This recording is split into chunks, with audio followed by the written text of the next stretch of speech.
is the 2020-2021 Panther perspective. I don't know how many of y'all are aware of this, but this kind of speaks to what Mr. Wright said about what's being taught in our schools, presented in our schools, controversial topics. I see that that's on the agenda tonight. But if you open this up to the very middle, What is the Panther perspective? so, oh, sorry, it's a little, some sort of publication put out by Woodland Park High School. My impression from looking at it and what I read in there. So right in the center, there is an article. It's titled Witchcraft 101. So my question to the school board, I know y'all weren't seated at the time this was put out, but I think some of you all were around. How is this teaching our kids how to read, write, do math, to really prepare themselves as a life as productive citizens, whether it's this community or somewhere else where they may go? I suggest that teaching our kids how to become witches doesn't really fall into that area. Talks about becoming apprenticeships, being an apprentice for a year with other witches and going more in depth about your apprenticeship for those who are curious, or considering starting out as a good place to start. Learning how to use color meetings, elemental magic, banishing and casting and closing circles. I just don't see how this pertains to the education that myself and many others as taxpayers are buying. I didn't sign up to pay for this. And perhaps a few other people in here might feel the same way. So once again, some of you weren't on this school board. No one here was on this school board, it looks like, but there are some of you who have been here in the school district for quite a while. So if you weren't aware of this, then that concerns me. And if you are aware of it and this sort of thing is still going on, that really concerns me, because I would like to see that stop as a taxpayer and resident of this city and living in the school district. I'll just leave it at that. I think that's enough. So thank you for your time. And once again, like I said, to echo, this has been a hard year for a lot of folks. And thank you for hanging in there. And some of you have been subjected to some not so good stuff here recently by those involved in the recall election. Thank you. Thank you, sir. Who do we have next? Patricia?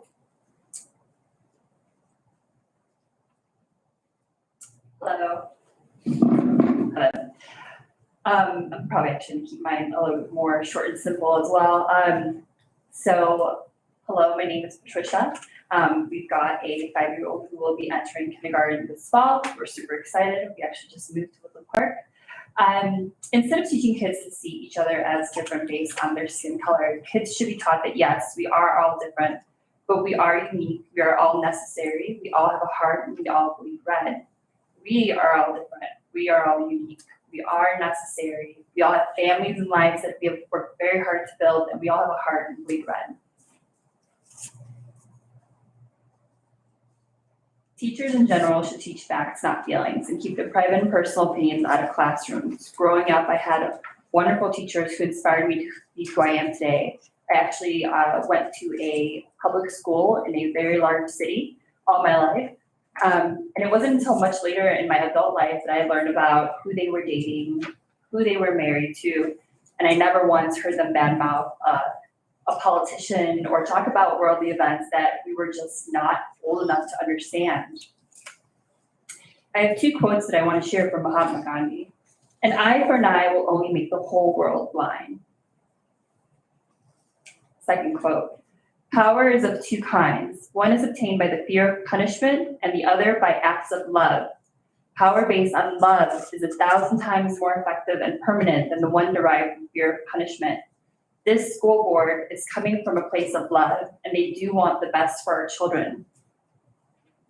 If you know anyone that was tricked into signing this recall petition, or you yourself signed that recall, you can send an email to our Teller County Clerk, Crystal Brown. That email is brownk@co.teller.co.us. Once again, that email is brownk@co.teller.co.us. All you have to say is, my name is so-and-so, and I want to remove my name from the school board recall petition. Again, that email is brownk@co.teller.co.us. Please spread the word. Thank you. Thank you, ma'am. That's it. That's it. Okay, so I think we can move on to the next item, which is the consent calendar. Consent calendar are agenda items that are typically routine matters that do not require discussion prior to approval. I will say, before I ask for a motion on this, that reviewing it, I do have a question and a concern about one of the names on here, but it is the unique nature of the consent calendar that it's done en bloc. So what I've had a discussion with the school board attorney and administration, and I'm just going to preview that I will be voting no on this. It's just due to one particular name. But I will trust that the school board attorney will work with our administration on what, if anything, and probably maybe nothing, that needs to be done in any sort of follow-up. So, but with that said, I'm going to go ahead and ask for a motion to approve the consent agenda, the consent calendar. So do we have a motion? Motion to approve the consent calendar. Thank you, Ms. Kimbrell. Do we have a second? Second. Okay, Kelly, go ahead with the vote, please. Yes, Illingworth, I'm sorry, no. Kimbrell, Aye. Patterson, No. Rusterholz. Yes. Well, we have a split vote, so the motion does not carry. So, Can we have discussion on this, on why there are no votes or yes votes? Is this an executive session? so because this deals with personnel who are hired or transferring and things like that, anything personnel related like that has to be done in an executive session. The trouble is that executive session has its own sort of special legal requirements to go to appropriate public notice and things like that. And so we have to be cautious about trying to rush into an executive session. It's the sort of thing where I would need to ask School Board Attorney Brad Miller to give some legal advice as to the appropriate next step. Well, I have a concern because evidently you have information and those who voted no have information that was not made available to me. And so,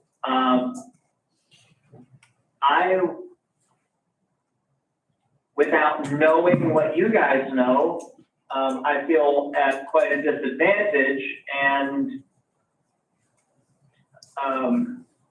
Well, and David, let's hear from Brad about whether, Okay, hi, all Brad right, Miller. Mr. Illingworth, how would you like to proceed on this then?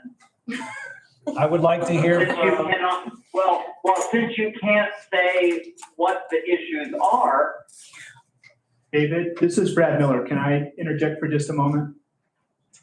yes, sir, please. Thank you. Hi, Brad Miller. I'm an attorney for the district. So I think there's two pathways that we can consider. This is sort of a last minute issue, so I'm scrambling a bit, but I would first want to explain that the consent calendar in its totality is pretty essential to pass. And so this has to do with folks that are coming and going in terms of employment in the district, amongst other things. And so I'm going to ask the board to consider reviewing its vote and reconsidering and maybe trying again on the vote before we go any further with this, because it's pretty important. And I've noted David Illingworth's concern. It's I'm not saying it's not genuine or not viable, but his proposed route, as we've discussed, is actually not to not pass this, but to look into some things afterwards. So it's, if I can put words in your mouth, I think you're not against individually this consent calendar passing. You just wanted to ensure that the appropriate steps were taken afterwards. Yes, thank you, Mr. Miller. That's correct. I'm not lobbying for this to not pass.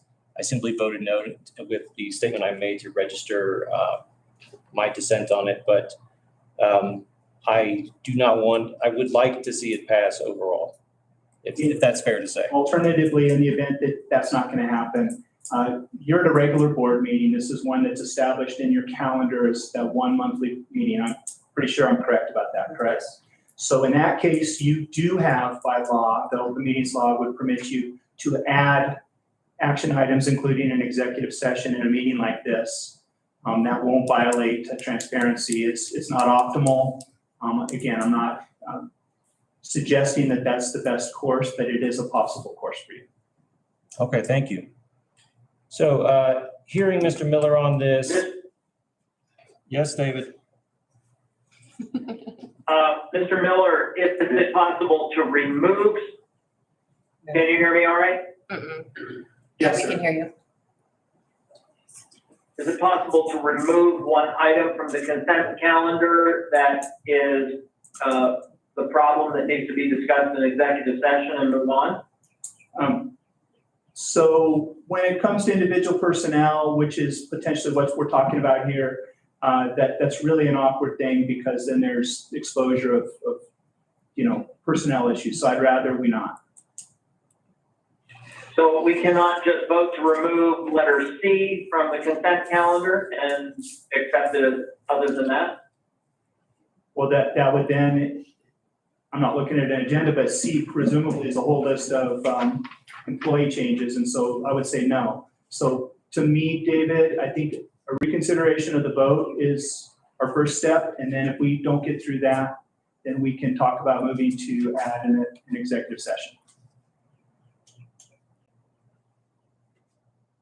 David, do you have any objection to us doing the vote again? No, I don't have any objection to revoting. Okay, so why don't we try that first and see if we can move things along? So, ladies and gentlemen, can I have another motion to approve the consent calendar? Motion to approve the consent calendar. Second. Okay, Kelly, thank you. Illingworth, I'll vote aye this time. Kimbrell, Aye. Patterson. Aye. Rusterholz. Aye. Okay, so that motion carries.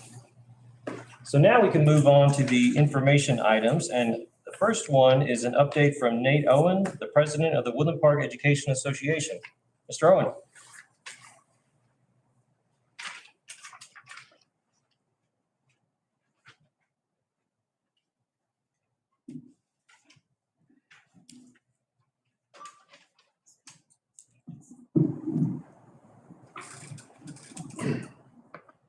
Good evening, Board of Directors.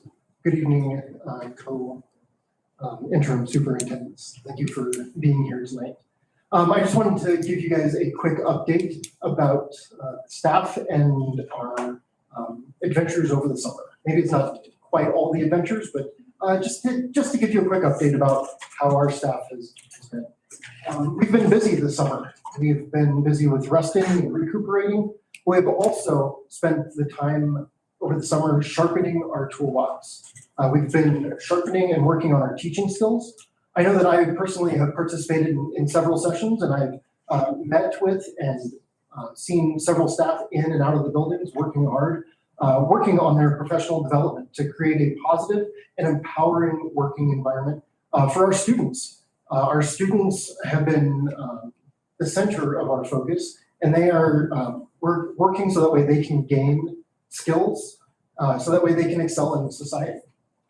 There have been countless hours spent to build a highly reliable schools model. We've been working on updating our curriculums, and we have worked on creating high quality programs. I know that the beginning of the school year is one of the most exciting times of this school year, especially for myself. I love it when I watch the kindergartners walk up to the school for the first time with those oversized backpacks, like they're almost about to fall over. It's so exciting to watch. But on the other end of the spectrum, we also have our seniors that are about to walk into the high school for their first day of school. That is exciting to me. I know that there's going to be many memories made this year between all the staff and the students. I know that we are going to work the hardest that we can to make sure that our students are getting what they need. We are excited to begin this work of growing our students better together. So thank you for your time, and I just wanted to give you the update on our summer. So thank you. Does anybody have any questions for Mr. Owen? All right, thank you, sir. Thank you.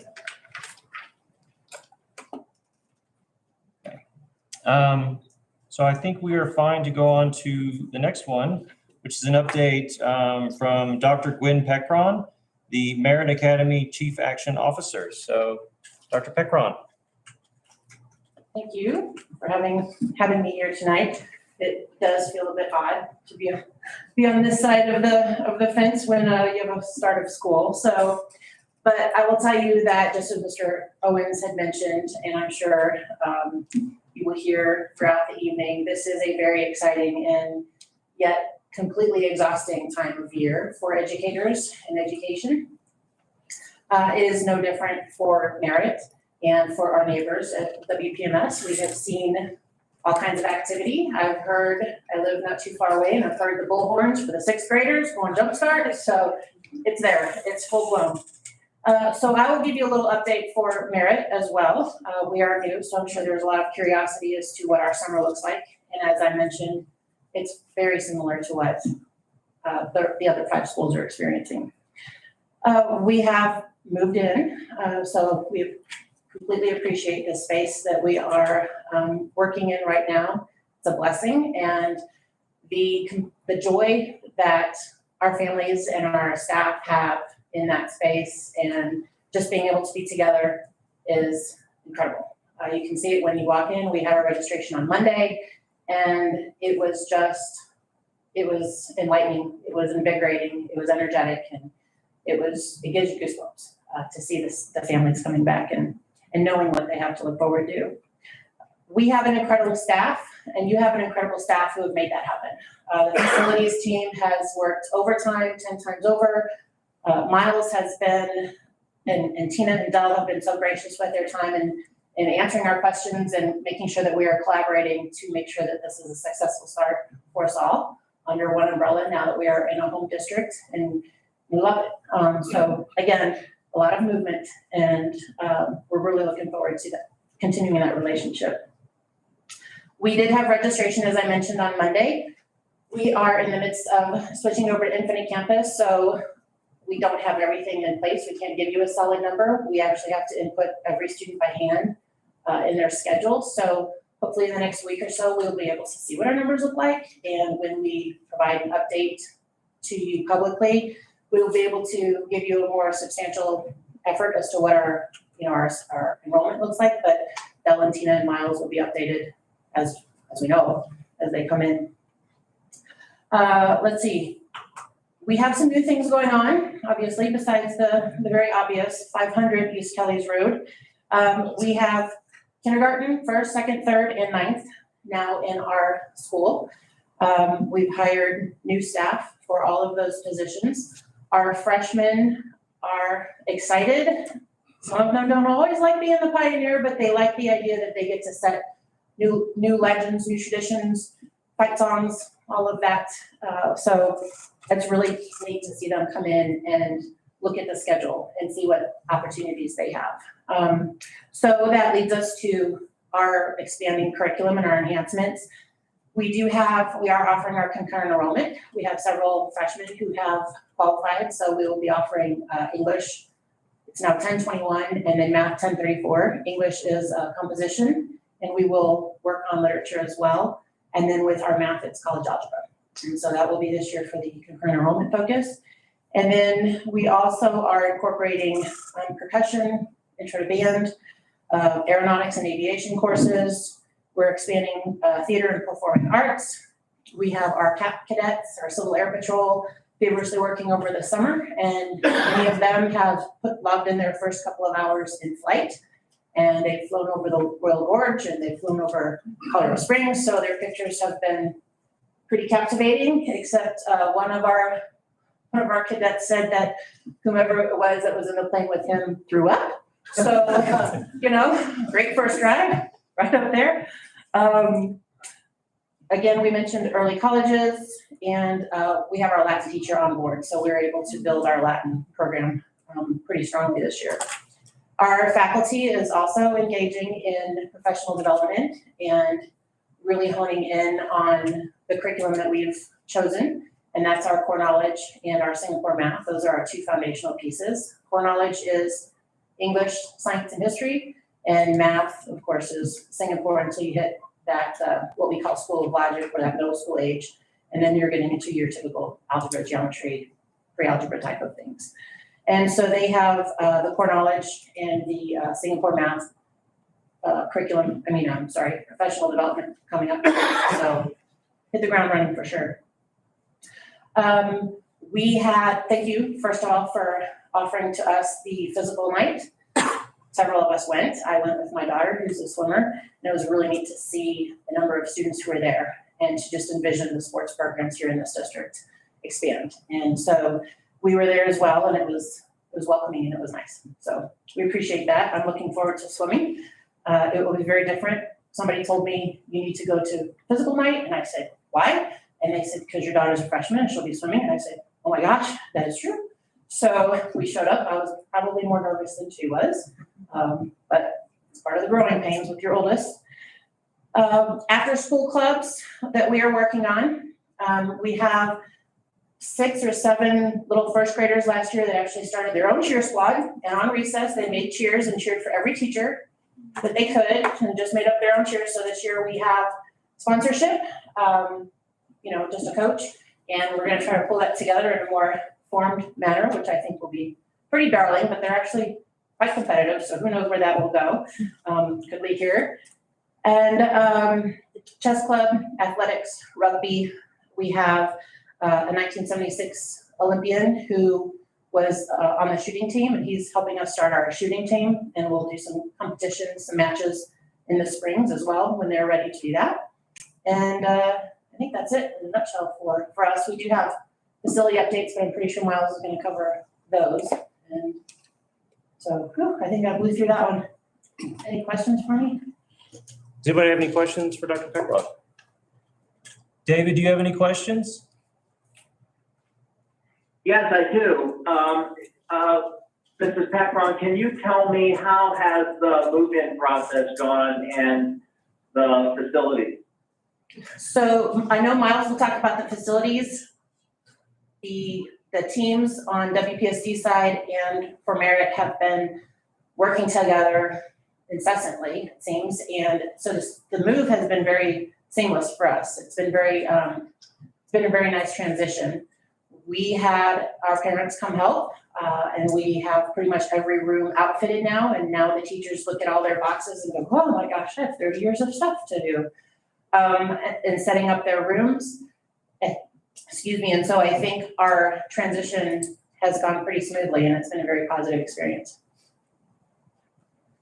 I'm glad to hear that. Thank you. I have a couple, and I'll concede that they just popped into my head while you were talking. When is Merit Academy's first day of school? August 24th. Okay, and so the middle school's first day, I think with all of our schools, is August 22nd. Okay, and then what did you guys end up working out in terms of start times and drop-offs and stuff? Great question. So we basically pushed our day back later 5 minutes, and we added 5 minutes to our day. So we start at 7:55, and the middle school starts at 8:15, and we end at 3:25, and the middle school ends at 3:15. Is that right? 3:10. Those look close. I don't have them memorized. I don't have memorized. It's somewhere in there. Yeah, it's slightly outside. But I just remember that the last bus will be leaving at 3:25. Yes. So that was the That is important true. piece that we needed to remember. So our drop off, we are sharing that front parking lot. We will be pulling over the Merit families to the bike rack. we start earlier, so we don't presume there's going to be much of an issue. And then pickup, we are going to be in that bus loop. And so as soon as the buses are gone, that's when our families will come forward, and they've been informed that the buses are there until 3:25, and they're buses, they're not budging. So it doesn't make a whole lot of sense to get there early and suck up some exhaust while you're waiting for students. So that's the plan. Okay. I know that Yvonne Goings and Luke Myers, principal of the secondary school, or I forget his title, Yeah. have been meeting. So they've met to talk about what does that look like logistically, and they've talked about a lot of things, just about how they even have all their fire drills already scheduled for the year. So that team's been meeting and coordinating. And I know Bill, we didn't introduce him, but Bill Phelan back there is our new middle school assistant principal. So Okay. he's been in with them also. So they've already been coordinating things together. Great. So I had two other things. So the Civil Air Patrol cap. Yes. I'm just gonna ask if next time there's an update from Merit, that's something I would really love to hear more about. I didn't know they were actually going in airplanes and stuff, so I know I'm not gonna put you guys on the spot, and I bet it sounds like that could be a presentation with photographs and stuff. Absolutely. So I'll just ask to, next time you have a chance, you could work on something to let us all know about that program. Bring them in. And, because I don't think we have any sort of military-related programs currently in the school district. Is that correct? Right. Okay.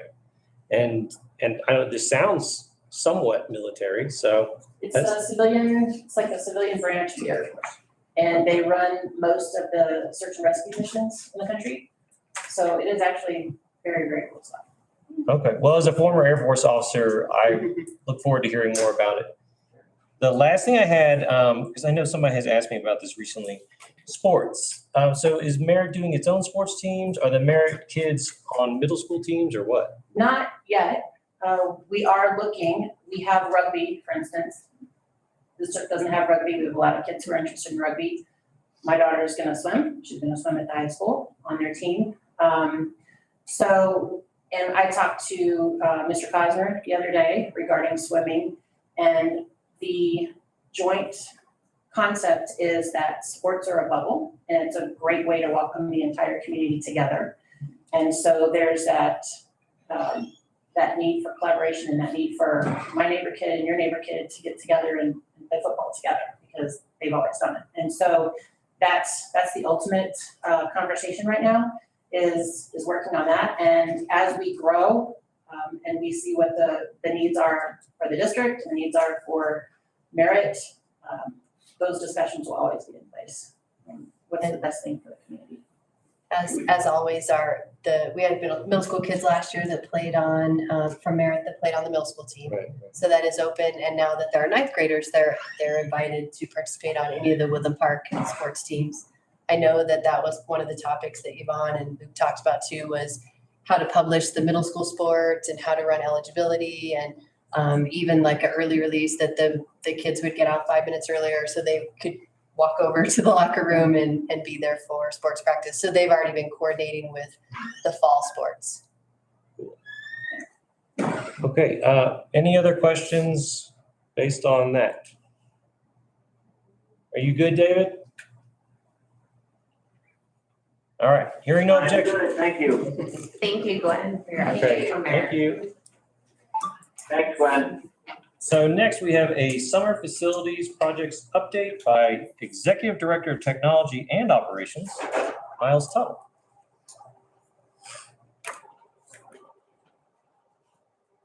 Do I need to unlock my computer, or are you good? I don't know, let's see. No, it's good.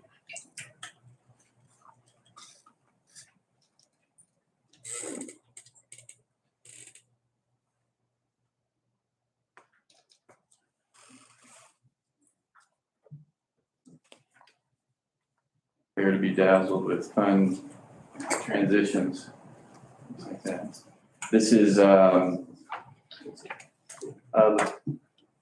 board asked for an update on on a lot of the projects we're doing. We're specific to updates on a lot of the merit co-location projects. I also included some of the other district-wide projects that we're doing and some other projects related to individual schools. So I'm gonna run you through some of those things. So summer maintenance, in addition to projects, there's a lot of regular summer maintenance that happened. All of our hard flooring, like BCT and wood floors are in common areas in classrooms. They're stripped and waxed. Classrooms, pretty much every classroom furniture is moved for deep cleaning, or in the case of the middle school, carpet was replaced altogether. There's repainting, shampooing, and then moving furniture back into classrooms. That's done with hallway carpeting as well. Sorry, I see a typo there. It's clean all windows building-wide. Repaint, we've repainted hallways as needed. Completed all teacher classroom moves because they're every year. I was one of those teachers that had a new classroom every year. And so moved down the hall, there are a lot of those that happen. And so custodians are working on that. Our maintenance staff completes all those work orders that have been submitted that we kind of have to push off until summer break because it might be, it'd be pretty disruptive otherwise. And then there's a whole lot of groundwork around the school building that we're working on. So that's in addition to any established projects that we have over the summer.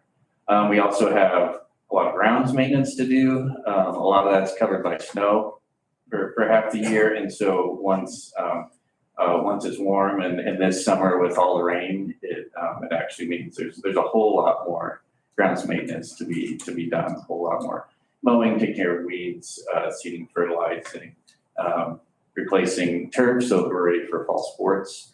And so we're working on all that this summer as well. Again, all in addition to projects. Now here is a highlight of some of the summer projects that we've been working on. These are some that, for the most part, aren't related to the Merit Academy Woodland Park Middle School co-location stuff. High school hallway and library carpet is supposed to be, for the most part, finished this week. Middle school carpet is complete. I think that was 47 rooms in the middle school got new carpet over the summer, and that's pretty much done. We did a walkthrough yesterday and made sure that everything was all set. We're just doing some finishing touches on that. Columbine office carpet, we're getting replaced here, and let's see, Summit interior paint and some other interior work projects in the Summit office are mostly, I think they're mostly complete. Columbine playground was ordered a long time ago, and the installation should be end of September, early October. You might notice all our drives and parking lots are seal coated. Cracks have been filled, curbs and lines have been painted. That's all done.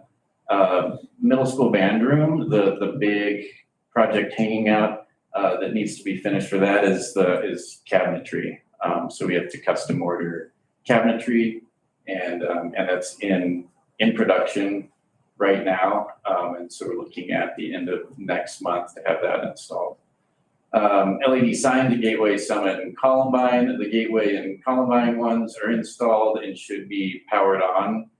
We had to run power and conduit, should be powered on by the end of the week, this week, so that we can light those. The Summit one is supposed to be installed by the end of the month, but the conduit's already laid and power's already ready for that.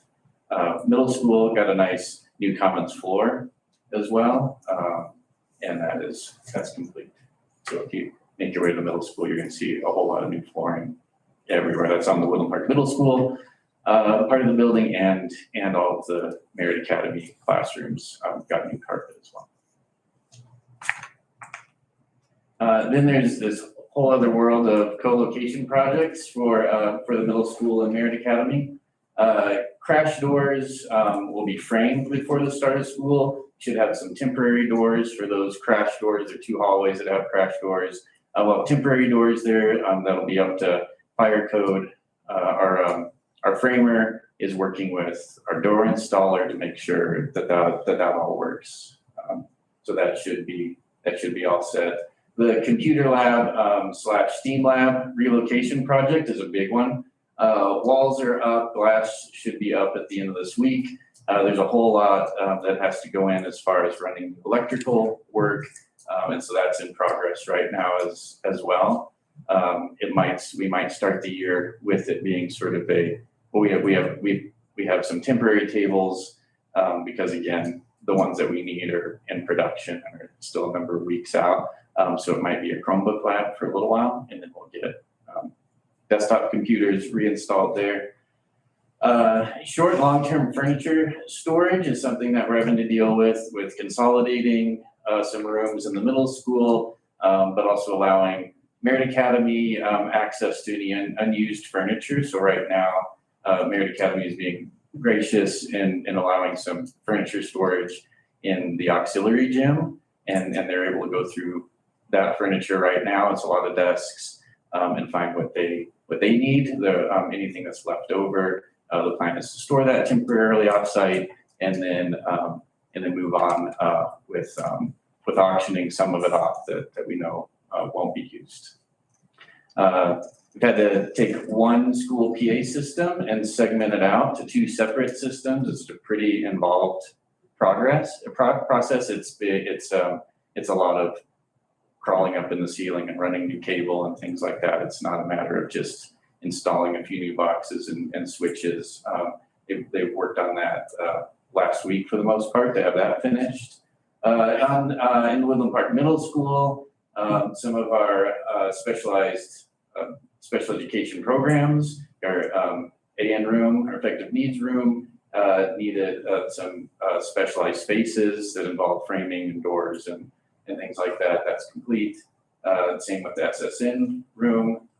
Card access on the safety and security side has been segmented out altogether. So Merit Academy has their own cards and readers and all of that allows access to that side of the school. And it's segmented out, and Woodland Park Middle School has their own system, and the internal locks have been and external doors have been completely rekeyed, so they're two separate systems with still master keys, so that we can access it for things like maintenance, technology issues, emergencies, things like that. We also this week installed. So if you've been to the front entrance of the schools, you have to buzz in. There's a little camera, and whoever's on the other side has a little screen. They can talk to you, they can buzz you in or not buzz you in. And one of those was installed for the Merit Academy side, just to allow for some consistency with that security feature.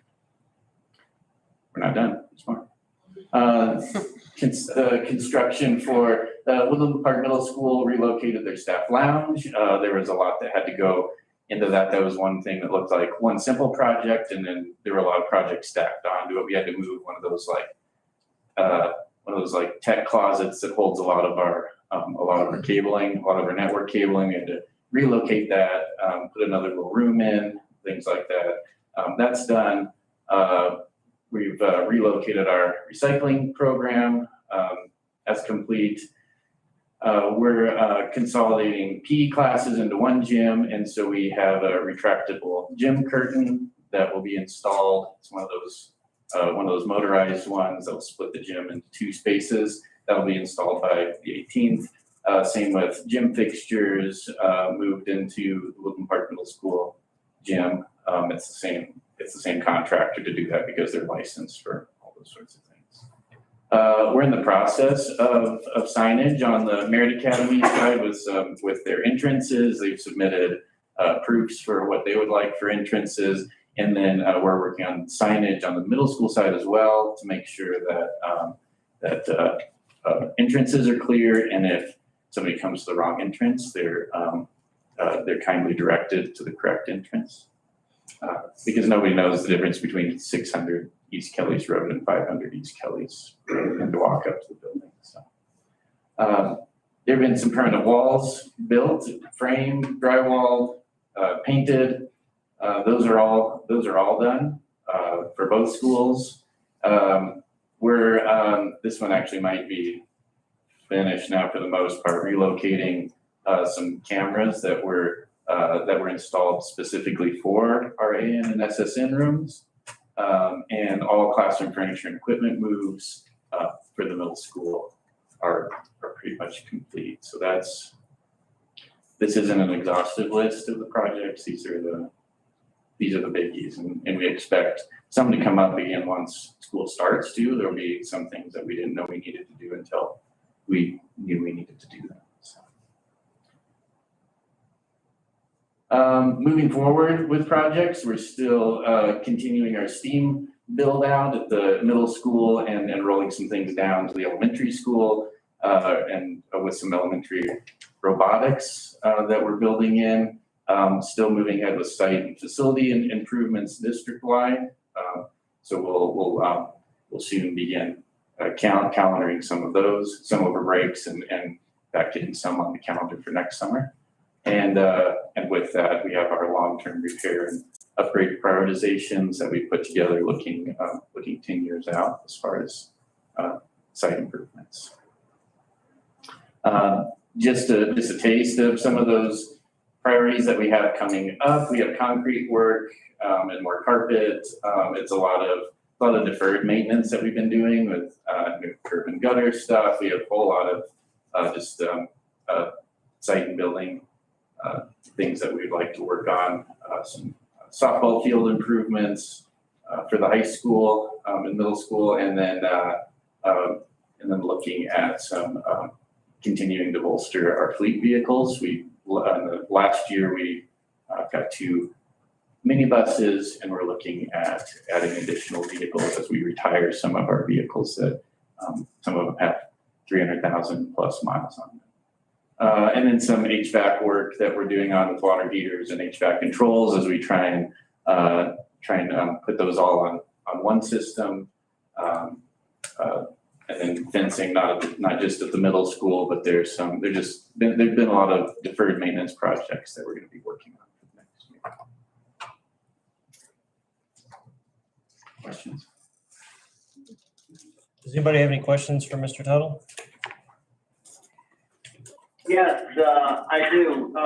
Miles, I'm just curious about, I know parents at the beginning of the middle school and merit blending or using the same facility, there were some parents that were very concerned about construction taking place during the school day.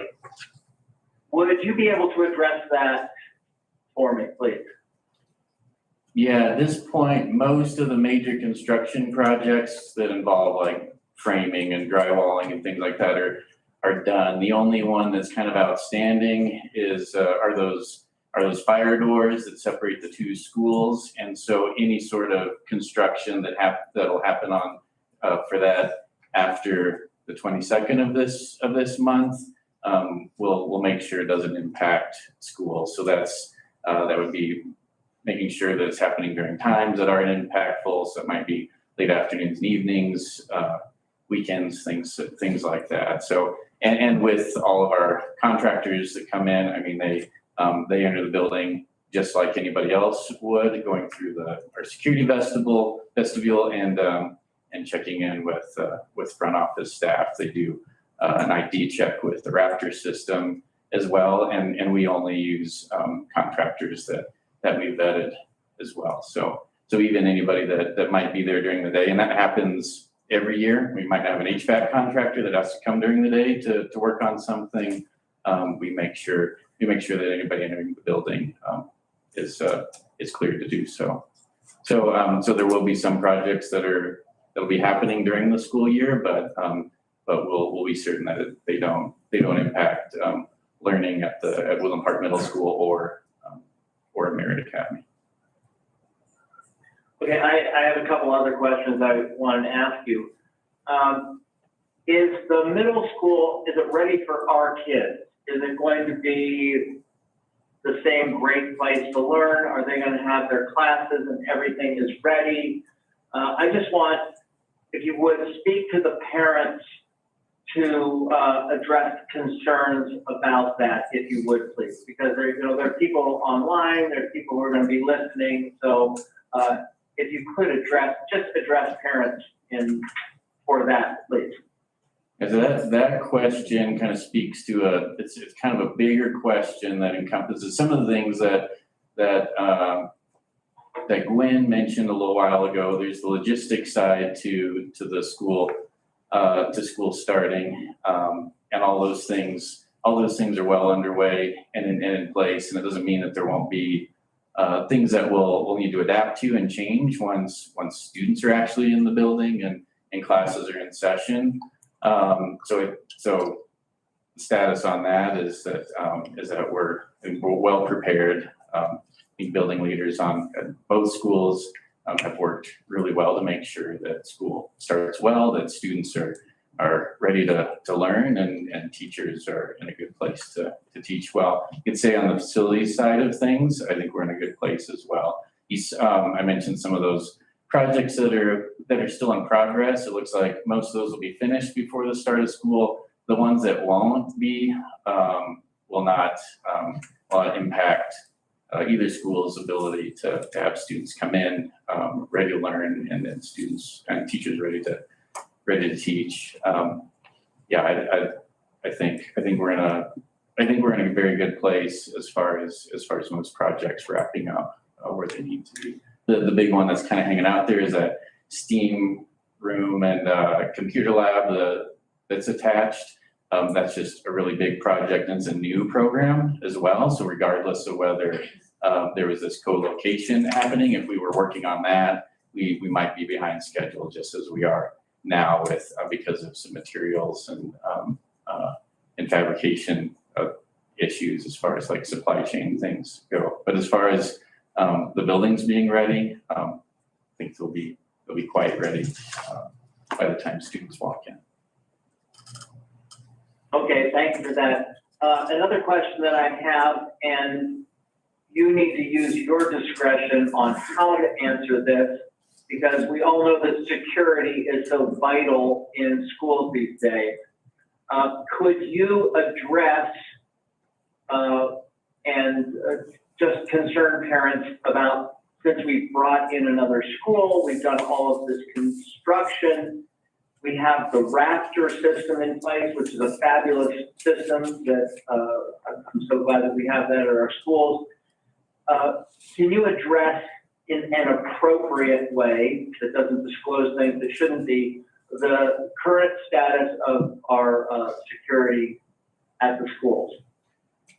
Yeah, so security. At the middle school. Sure. So security protocols and security systems that are in place, many of those aren't dependent on who's occupying the building. So we have a lot of those things that are in place regardless of what the layout of the building looks like, whether there's one school or two schools in the building. So a lot of those things are still in place. I mean, to mention just a couple of them, that'd be security cameras. You mentioned the Raptor system and badged entry that only allows access to certain badged entry points, secure keying of physical locks that happens either way. I mean, we've made sure that it works so that two schools can occupy the same building, but all of those security protocols we have in place don't go away. And as was mentioned earlier, we have these drills that are still that have already been coordinated for the year. So those things are in place as well. SROs are on site at the middle school and the high school, and some at elementary, and float between other schools as well. That doesn't stop. And the Woodland Park police officers' duty to protect students doesn't end at fire doors that separate the two schools. So yeah, there's everything that needs to be in place is in place that we've had other schools before. There can always be improvements as far as like hardening sites and looking at what we could do better. But that isn't something that's specific to everything that's gone on with the middle school merit co-location project. So there's a whole lot in place. We have district security officers as well. And so again, those are folks that strive to take care of all children regardless of what school they may be attending. Does that answer your question? Thank you, and yes, it does, Ron, thank you very much. The last thing that I would like to say is, since I have been a director and learning about the people who work at Woodland Park School District, I continue to be absolutely impressed with the work and quality of work and the dedication that you have and our staff have with the amount of work that had to be done to make this happen and the sacrifices that you personally have made. I want to acknowledge that, and I want to thank you and all the people who were involved in making this happen. If I were there, I would stand up and applaud you. You have done an amazing job. Thank you very much. Thank you for our kids, for our parents. I cannot express my thanks enough. Great job, amazing job. Thank you, Miles. Thanks, David. And that's a big team that I need to pass that thanks along to. There are a whole lot of folks that have worked really, really hard, maybe harder than any other summer, to make sure that all happens. So that thanks gets passed around to a whole lot of people. Well, and I join in President Ruster-Holtz in thanking you for you and your team's efforts and accomplishments. I'm quite frankly, I guess, surprised to see how much is marked as complete already. I know, when we were going into the summer, it was a big task, and every now and then you had a little bit of a worried look on your face, but I think you should be proud of what's been accomplished. We as a school board are proud of what's been accomplished and the team. And, we're starting a new year. It's an exciting thing. We look forward to it being our best year ever. So I do have a couple follow-up questions for you, but something I want to say, I think this goes more generally to the board based on Mr. Ruster-Holtz's line of questioning about security. It's something I've mentioned publicly, I think in 2 previous meetings, but it's not really within my power to do much about it. I know that Mr. Ruster-Holtz is in charge of setting our agendas, but what I would ask, because it's really going to be a team thing, is if the administration and Mr. Ruster-Holtz could work together to invite our local law enforcement like Chief Dessler and Sheriff Meisel, along with our new security director, Mr. Terry. I would love to have a briefing from them, get their opinion, get their input on what, if anything, they think we should consider to improve security, improve safety, improve the well-being of our students and staff. I just think that would be a wonderful subject of a meeting in the future, hopefully the near future. But, everybody's busy. We'd have to invite them. And I think that does fall to our co-interim superintendents to see if that's something that could even be done. And of course, you'd have to work with Mr. Ruster-Holtz about, when we could schedule something like that. So I'm just floating that out there in my hopes that it's something that the board president, as well as our local law enforcement and our administration, would be interested in coming together on. But I'm not going to presume to know how easy that really would be to pull off. But I think it would be a great discussion and great subject to consider. So I'm just going to put it out there. I don't know. Did you have any thoughts, anything you want to say? Yeah, I think you'd be happy to know that, and maybe you knew this, I don't know, that we just happened to have a meeting with Michael Terry earlier, right before the board meeting, to discuss those very topics. No, I didn't. no. So I don't know if you were like spying on us. I'm not sure what was happening there, but we did have a conversation, and we agreed that those conversations and those collaborations do need to take place. And we started some processes and some conversations about how we can make that look. Well, I, in my small way, encourage that. And additionally, we also have talked with Brad Miller about how that's done, because a lot of our safety and security is kind of tactical, confidential. So we did talk about the fact that that can be done in an executive session because it's due to security. Yeah, some of it would. We already got advice from him that that is a meeting we can hold so that we can go into more detail. Right. Some of it you want to do an executive, and some I would think you'd want to do public so that everybody Right, that they have an understanding and they can have confidence. And if they, and of course, if our public has suggestions or concerns, that they'd be able to bring those to our attention. So thank you. Miles is standing there and I just want to ask him a few questions, so I'm going to get us back on track. Is that all right? Yeah. All right, Miles, thank you so much again. David have both, president and vice president, both shared in the gratitude. And I, for one, I know when you came up and you had the whole list of things that you're going to be doing, I didn't expect this to be very completed. So thank you so much. It's wow to see. I'm sure you're just, excited to see that and going forward for the school. Can you share with the parents how the STEAM and robotics room is going to look, or some things you're excited about, or what we're going to be looking forward to? Sure. Yeah, so it's a team, so STEAM, well, the A in STEAM is arts. So it's a team that our library media specialist and our computer instructor, as well as our art teacher, that are pulling together the STEAM program that rolls in all of those things into projects. And so they'll have things like a lot of it's project-based learning, but they'll be looking at some kind of introduction to engineering things. They'll have be able to, through some grants, purchase some 3D printers. So there'll be a lot with that as well. And they've rolled out, I think they've kind of submitted like a 5-year plan on what they would like it to look like. And the goal is for it to align with a roll right into high school engineering, robotics, and STEAM related things as well. So they have a whole lot. A lot of it's like the STEM and STEAM and a kit they'll be working on.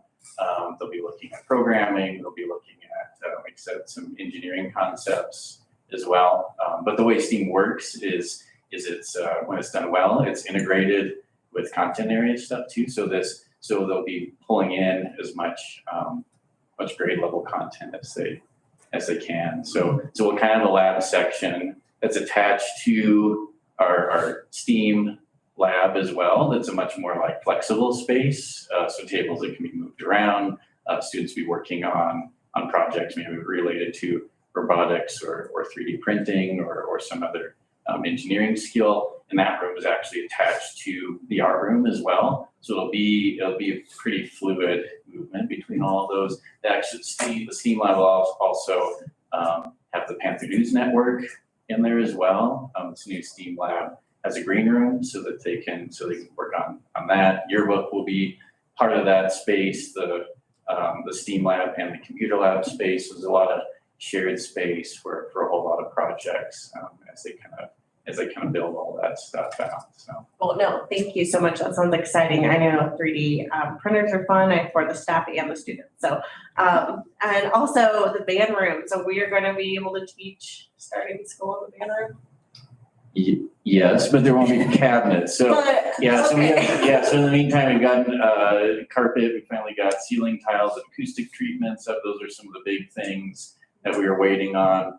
We'll be actually moving into that space though for band, and then we'll be and then in the meantime we'll be putting in cabinets that will finally be fabricated. So we're on the 5-yard line right now for having that totally complete. That's something, and it started in October. Yeah. And it's been the longest, surprisingly, the longest project out of all of these, even though it was pretty straightforward and had the longest timeline too. So we're almost there. Just yesterday they finished putting up some of the acoustic treatments as far as the ceiling tiles, and so they're going to keep working at it. Got carpet in 2 weeks ago in the band room, so we're waiting on cabinets. But in the meantime, space is ready to use, just in a almost finished state once school starts. Well, awesome. Thank you so much. I know everyone will be excited about that, as well as the students. So that's all the questions I have. Miles? I did have some more. Sorry. You stole my band room question, but I wanted to ask about the Columbine playground. What's going on there? Yeah, so that was, we put an RFP in the spring, awarded a contractor, and chose a contractor that could install, looks like end of September, beginning of October.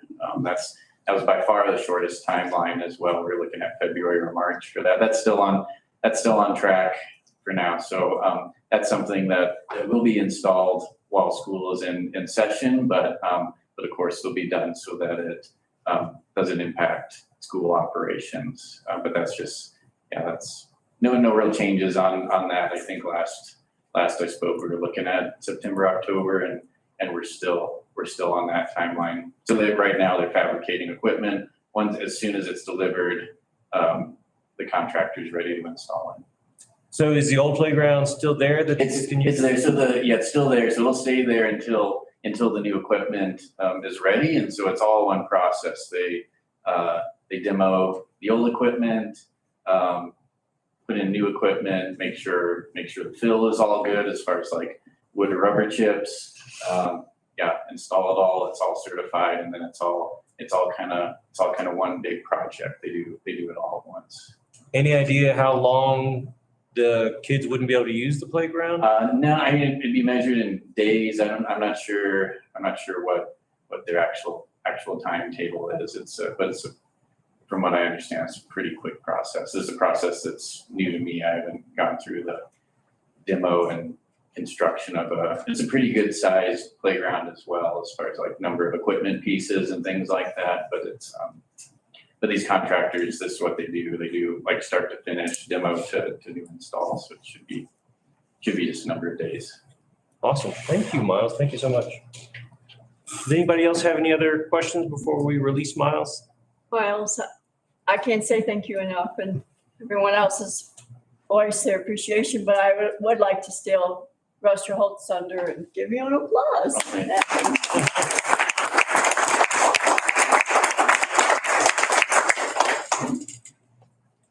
All right.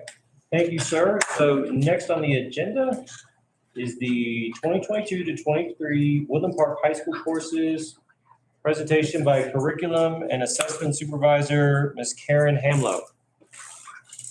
Hello, everyone. Welcome. Since I'm a new face to the microphone, I thought I'd just take a second and introduce myself. I do have 4 teenagers, 3 of them at the high school, 1 just graduated. So my fridge is always empty. And no matter how many times I go to the grocery store. And I've been at the high school for 7 years, and this year will be partially seconded to the district to help with Dal and Gina and their new roles. And so I'll get to work with the middle school in my current role. I'll be able to do some of that with the middle school as well. So I'm really excited about that. So we have some new courses, and Miles, would you be willing to hand out, some people might not have picked one up when they walked in the door. The board has them. We have them. I have one, but I'm going to refer to a handout. It's called High School Course Changes for 22-23. So there are a couple, just a little background. There are 4 real filters that we use as we're trying to decide what courses to include in our high school and what courses to remove. The first one is student interest. That's important, of course, because students are at the heart of our actions, and we're always trying to figure out what students really want. To give a great example of that, our sports medicine work-based learning class that we're going to be adding this year, students are taking a sports medicine class, and then they want the practical application. So we actually have Melissa Yar, thank you, who's going to be working with our students in a hands-on sports medicine context. So our students will actually go out and be able to help tape an ankle from the field or be able to do various things to help Melissa in her process. So they get some real work-based experience. The second reason is teacher analysis of student performance. A great example of that is our AP Physics C classes that we're adding. And to be honest, Mr. Owen has been teaching them on his plan time to 1 or 2 kids over the last couple of years. And now the interest has grown and they want more. The numbers have increased. And so enough to make a section out of it. And so he has graciously agreed to do that. Number 3, the shifting landscape of career regional data and college readiness. This is an ever-changing mark as technology and our world around us changes so fast. The new jobs that are out there were not there a couple of years ago, and things just keep moving faster and faster. We know we're in our 4th industrial revolution, and here we go. Hold on, things are going to go fast. And so we need to have a responsive course guide that helps prepare students for their futures. The last one is teacher certification. A great example, actually not a great example. We have been working really hard to hire a culinary arts teacher, and we have not been able to do so in spite of nationwide search, and they're just not out there. And in fact, I think that one of the universities just graduated 2, and the state of Colorado needed 20. And so it's a really tough position to fill. So we're not able to offer that course first semester. However, we did hire a teacher for second semester. She just needs time to get here. She lives in the South. So we just can't offer it if we don't have the person there. Also, we have 4 teachers that are going through their master's program, one that just is graduating like next week. And she'll be able to teach college level classes. Mr. Owen is in his master's program to be able to teach math classes, and we have 2 more that are online for social studies and science that'll be next year's course description guide changes. So exciting reasons. We have a couple of course name changes. Those are not super noteworthy other than to include the project Lead the Way, and that's what Mr. Tuttle was talking about from the middle school, getting students ready for the intro to engineering class at the high school. So the STEAM lab will be helping prepare students so that they don't lose that connection between middle school and high school, and hopefully to build interest in that program because it is nationally recognized. It's also available for UCCS credit, and it's a wonderful program. And so we're excited to include that name, the PLTW, on our transcript. The explorations of industrial technology, that's just kids, they call it woods and metals. And so we decided to include that in the title so that everybody's talking about the same thing. And the last one, we recognize with Shakespeare that, some students wanted to read more than just Shakespeare and wanted to experience other plays. And so we have a little mix. And so this course name change allows us to bring other plays into that class. A couple of course removals. We have show choir. We started this a couple of years ago, and what we realized is we killed our men's program because our boys don't have a chance to sing together in a non-embarrassing kind of environment and to build their voices. And so we're reactivating that again so that our madrigals has a future. AP Statistics is now Pikes Peak State College. Their MAT 1260 college statistics class. So there's just a little bit of a change there. We're recognizing that the students want the college credit, and quite frankly, the AP stats exam is always during graduation week. And so they have to miss, in order to take the AP exam, they have to miss the ELIGIS trip or the TM capping events or other things that they're doing with their friends. They don't want to. And in the last couple of years, we've only had 3 or 4 that have taken the AP exam, and when we have a class of 20. And so this college class allows them to get college credit. Also, as a bonus, it transfers to many universities in the state, including School of Mines. And so that was a big bonus for us, depending on the program, I should say. Our AP, let's see, we're also getting rid of abnormal psychology as we recognize our standards. We teach the same standards in our AP psychology class and criminology class. And so it was a redundant class. We're removing 3 AP online classes. And the reason for that is the College Board, which is the mother of AP exams, they change their standards and expectations every 5 to 6 years. And the online courses don't match what the students are expected to have in their knowledge base for the AP exam. And several students that have taken them either have not finished the AP online classes or they've scored a 1 or 2 on the exam, which is not considered a passing grade. And so we're just not seeing success with our online classes. Whereas in our in-person classes, we have quite a few students that are scoring 3s and above. And so it's just time to move on from that this time. The last 2, online anthropology and online philosophy, they were very low-level classes. As we looked at the rigor, they required pretty much Google answers from students, very little critical thinking, and we decided we don't want to offer those for credits. We feel they're worthy. So the new courses. So I heard some talk about transparency. Something that might not be known by all of you, we have a course description guide on our website.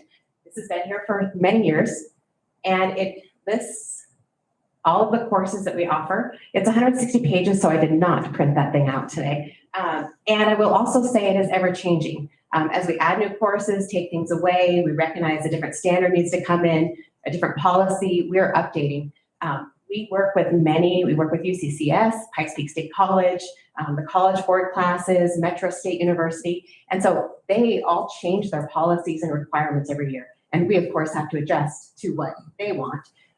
For instance, our statistics class this year, you need a 500 in the math section to enroll in the class. That might change next year, as it always does. So we need to be able to be flexible. So if you're not familiar with Google Docs, this is a great one. There's a beautiful feature over here on the left-hand side, that allows you to just click it and it opens an entire menu. All of these are hyperlinks, and so you can just jump back and forth as you're searching for what classes your students want to take. The graduation guidelines are listed there. And so, here we go. Sorry, it's backwards. There we go. So students and parents, as they sit down to plan their schedule for the year, can decide, do I need to take an English this year? Do I need to take 2 English classes? And those kinds of details. Make sure they meet their graduation requirements. So let's jump to one of the new classes, Project Lead the Way Cybersecurity. So over here on the menu, you'll notice the English classes, all are listed there. We do have 425 classes that we offer. And so it's a very comprehensive curriculum. We have something for everyone all over the place in here.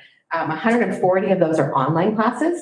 And that does include things like advisory and semester-long classes and a first and second semester class because they're different standards and different grades that students receive. It's a lot to keep up with, but they're all listed here. Let me just take a shortcut here. A handy feature is the search.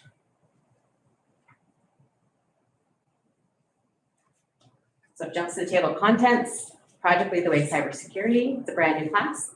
The state of Colorado has tons of cybersecurity jobs that are coming. And in fact, they cannot fill all the seats that are needed. And this is a big deal. Students can walk away from high school with the credentials. They can get their A+ credential with us, and they can literally get a $60,000 job right out the door at high school if they choose to take this class and the next class beyond that gives them more. This is a UCCS class. And so all of this information here explains what students are going to be learning.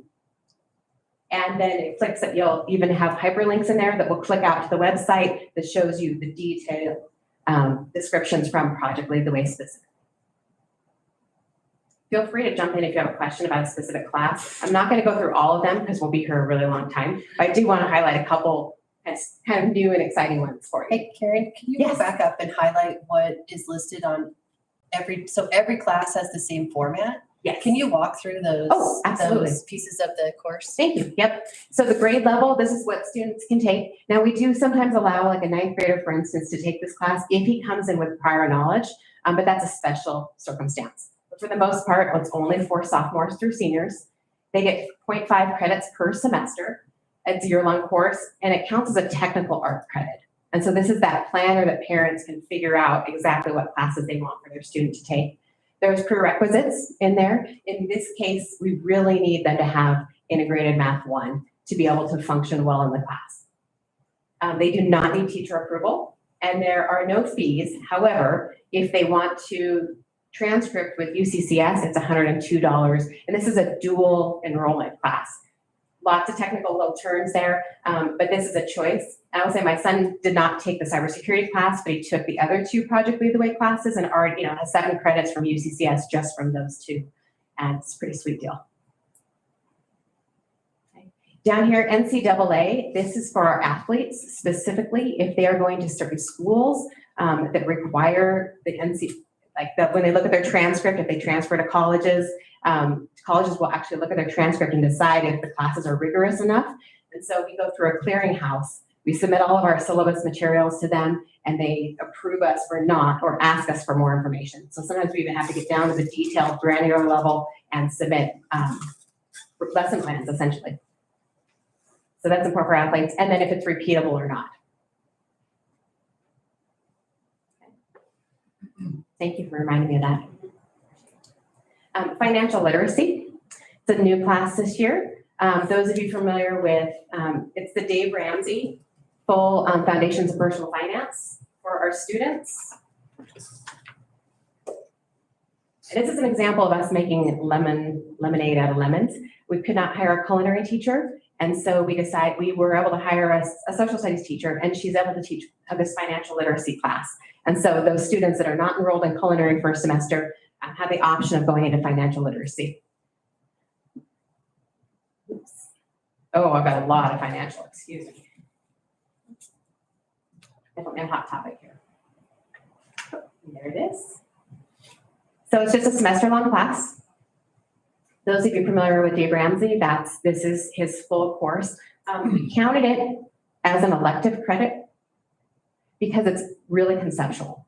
Where our personal finance class is very math-based, and so students are using spreadsheets and they're manipulating numbers all the time. This is much more conceptual in nature, and so really it's an elective credit. Let's see, we did have a lot of interest in the financial investing and things like that. So we have 3 online classes. Excuse me, I can't see my table of contents from this vantage point at all. So I'm gonna use my search feature.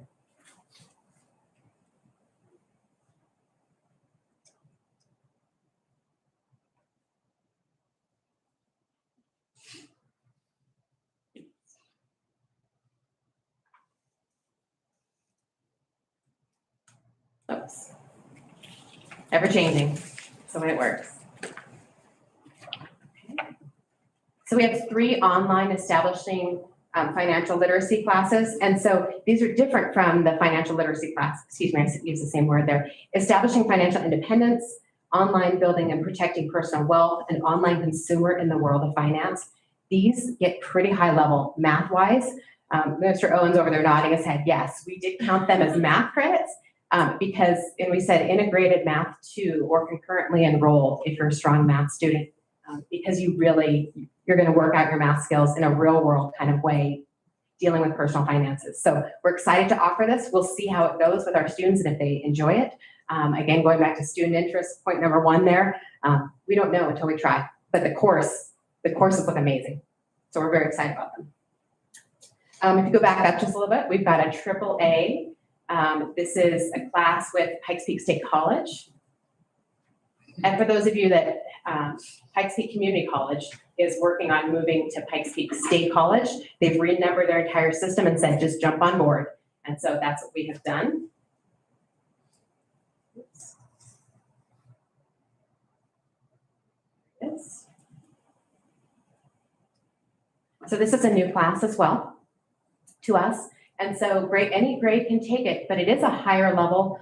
Some schools just offer the AAA that's very basic and it's a pass-fail class. And so that's not this class. This is a 3-credit Pikes Peak State College and course, and it really jumps into basically those habits of success that we keep working with our students all the time, but it's at a college level. It has to be taught by a teacher with a master's degree.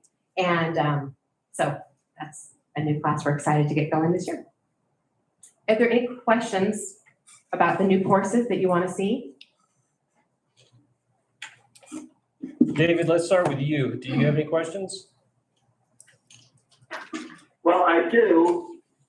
I was surprised, pleasantly surprised to hear we have 425 classes.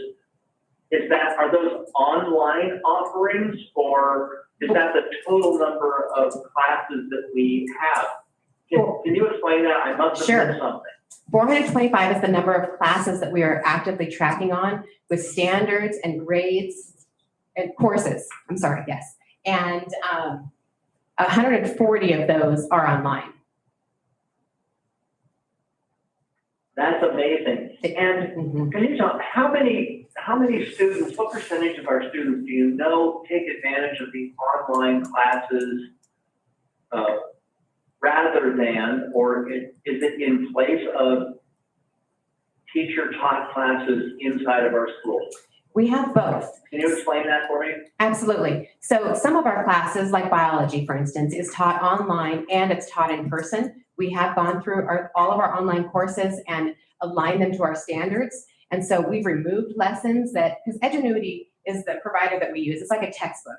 And so they put everything out there. And so the teacher's job is to go through and decide on the critical lessons. And we use our state standards and our critical concepts to decide what lessons need to be in there so they align closely to the classes that we teach in person. Then we also have another list. I'm sorry, I don't have the number for you. I'm gonna guess right around 70 classes or so that are only taught online. So for example, like the three online financial classes I just mentioned, they're not offered in person at the high school. So this allows us to offer things like German and Latin and American Sign Language when we don't have a teacher for those classes.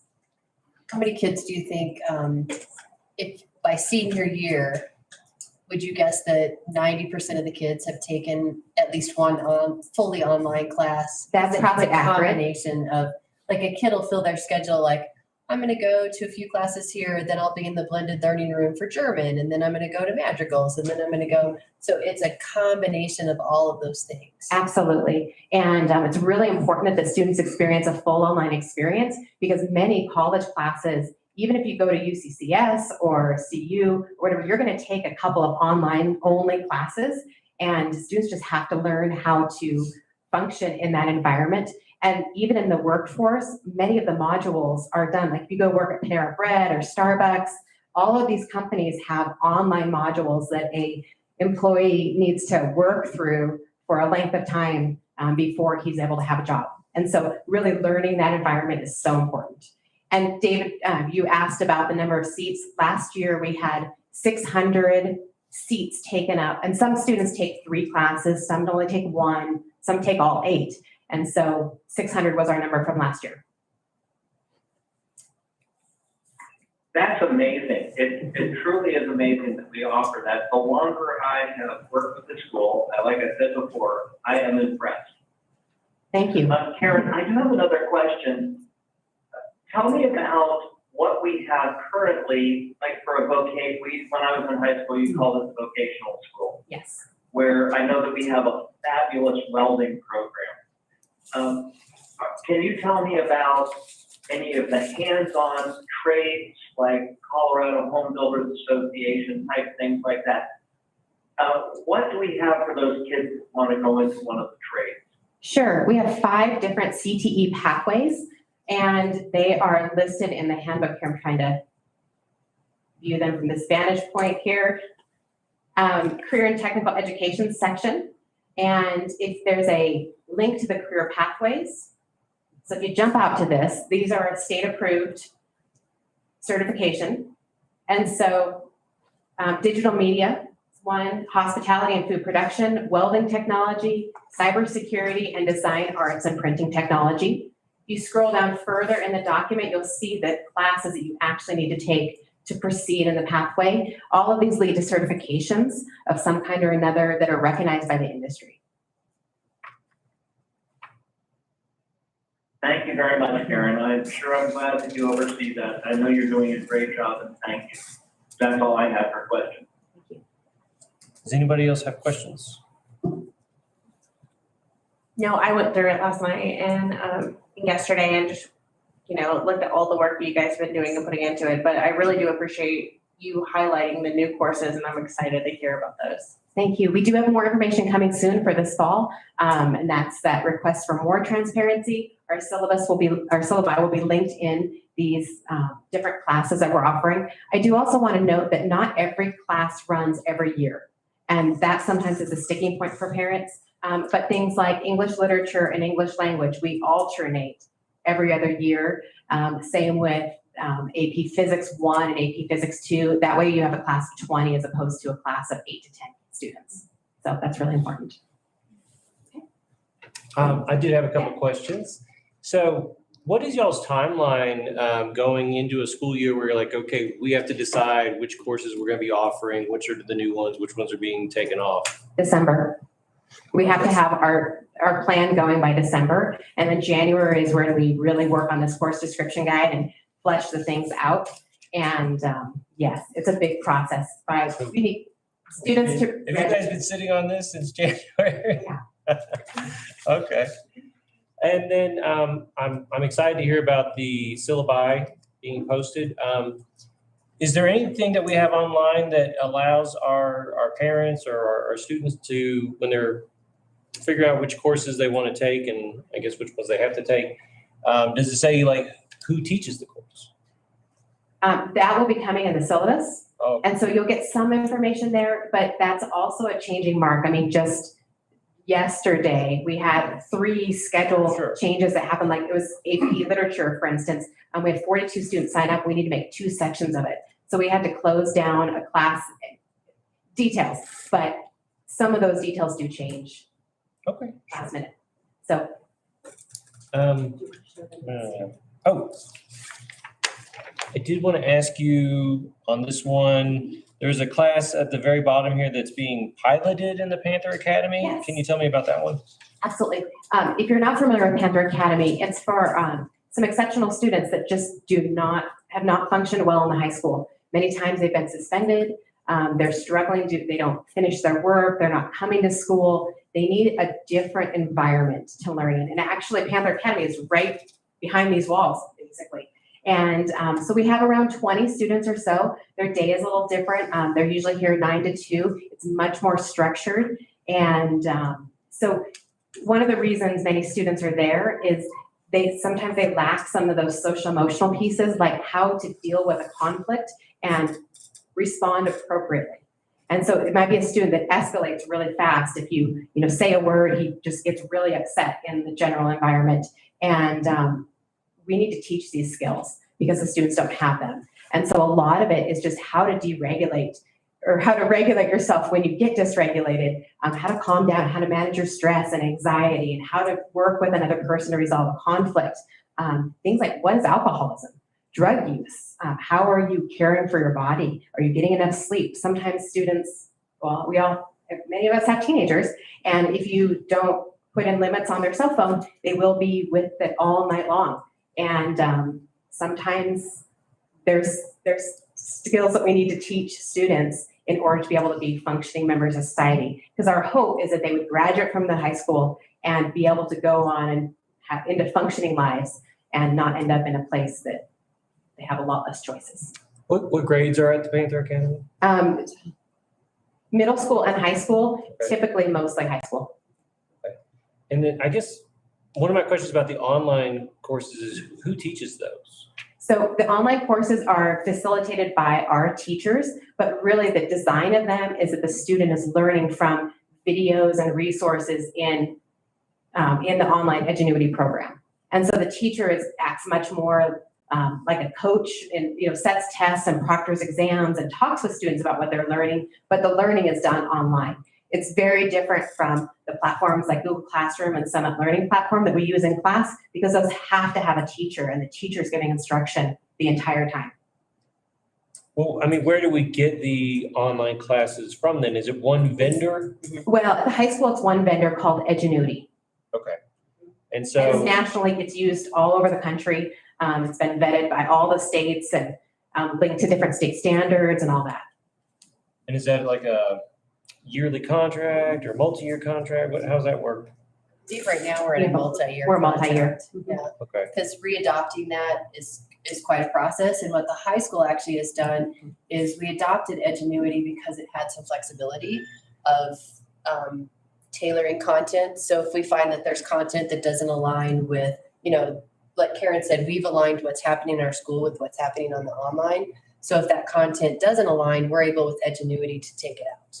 And so it allows us, and the high school has done a lot of work. They've pulled teachers and gone through and really looked at that content and tailored it to match all of those things that are in our schools to match in the online experience. So we've looked at every single lesson, every single piece of content that's in there and made sure that it aligns with the school district's critical concepts and standards, philosophy. Okay. So, and then we'll have a teacher that oversees those classes. So oversees those, say, 30 students, but they're in 11 different classes.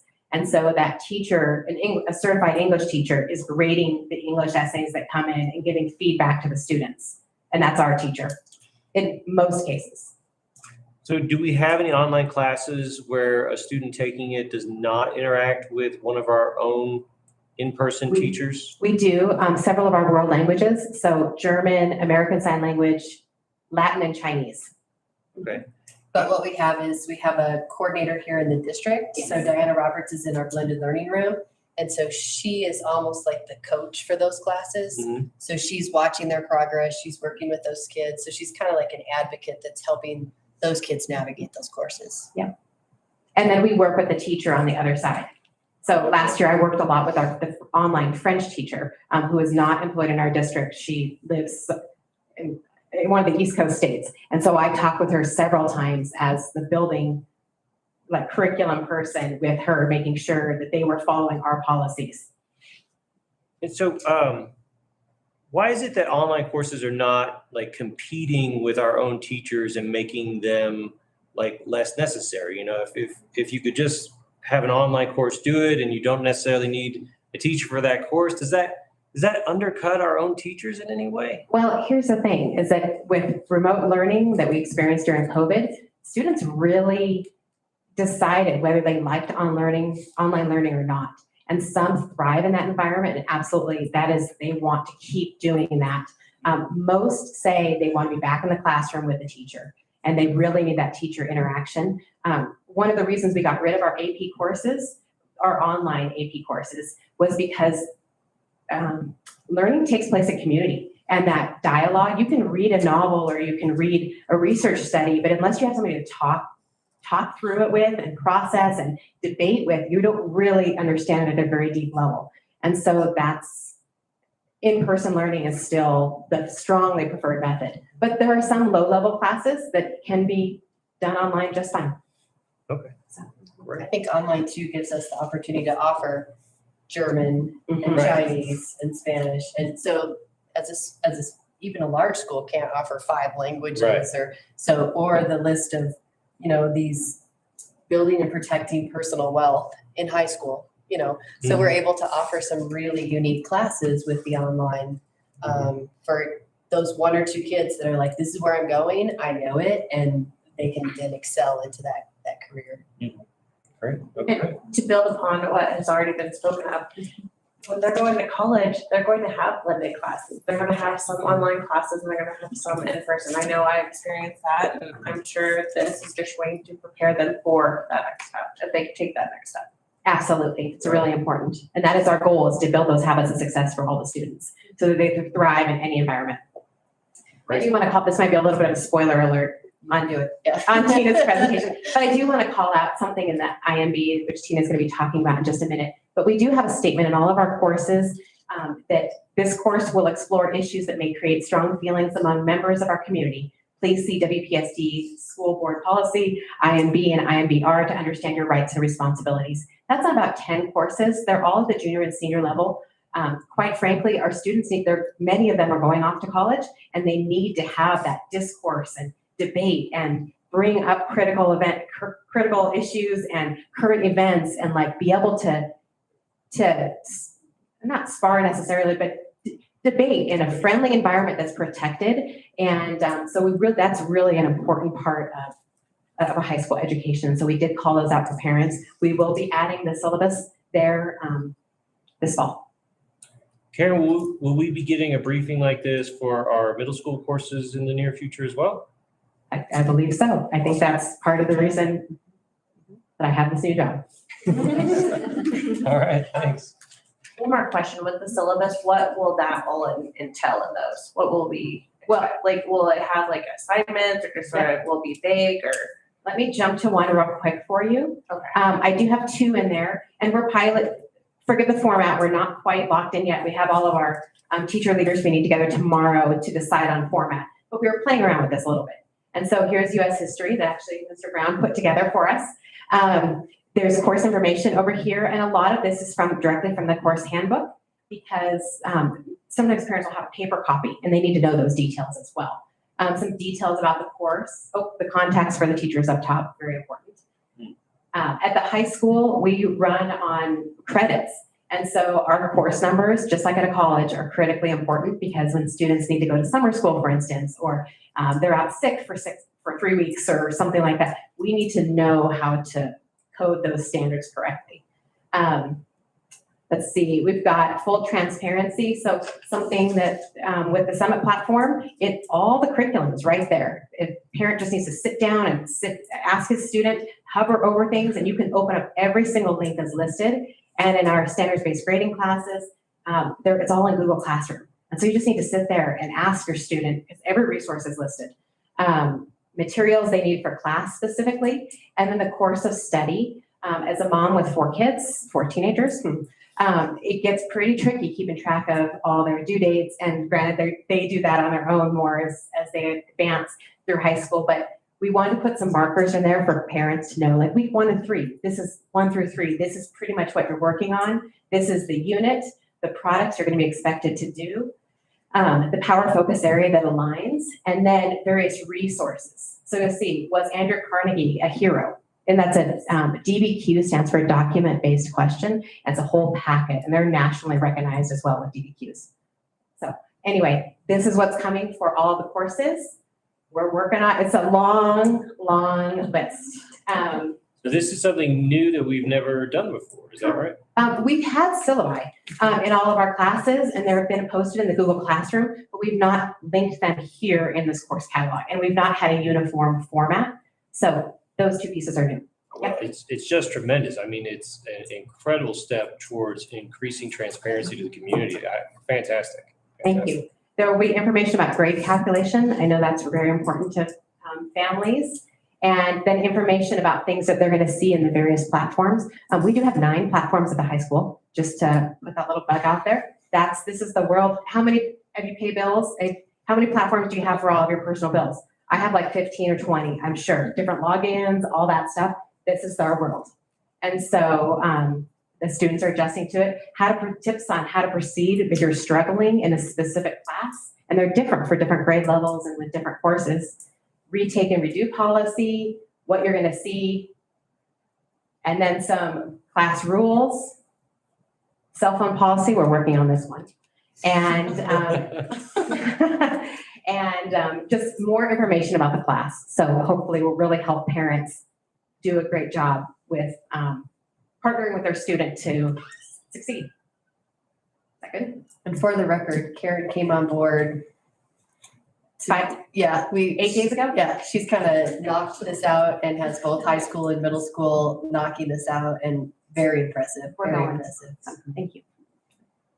Awesome. All right, thank you. All right, unless David has any other questions based on all that, I think we could release Ms. Hamlin. Thank you, Karen. All right, thank you. Thank you so much. Thank you. Okay, so next on the agenda, I believe we're going to hear from our Chief Academic Officer and Co-Interim Superintendent, Tina Cassens, about the Teaching About Controversial Issues Policy Update. Did you want to do quickly the subcommittee? Oh, I skipped update? over it, didn't I? Okay, sorry. You know what, that's a good one because that one's going to be really short. There really is no update. I know that myself and Ms. Kimbrell, with the assistance of Ms. Haven, we all tried to get together and we just couldn't make the schedules and the calendars work. I understand you guys are a little busy lately on something. I had a murder trial that started last week, and actually we just got to the jury right before this evening. So there's no new update. All right, thanks. Other than that, we hope to meet later, when time allows. Yes. I am going to walk over here. I'm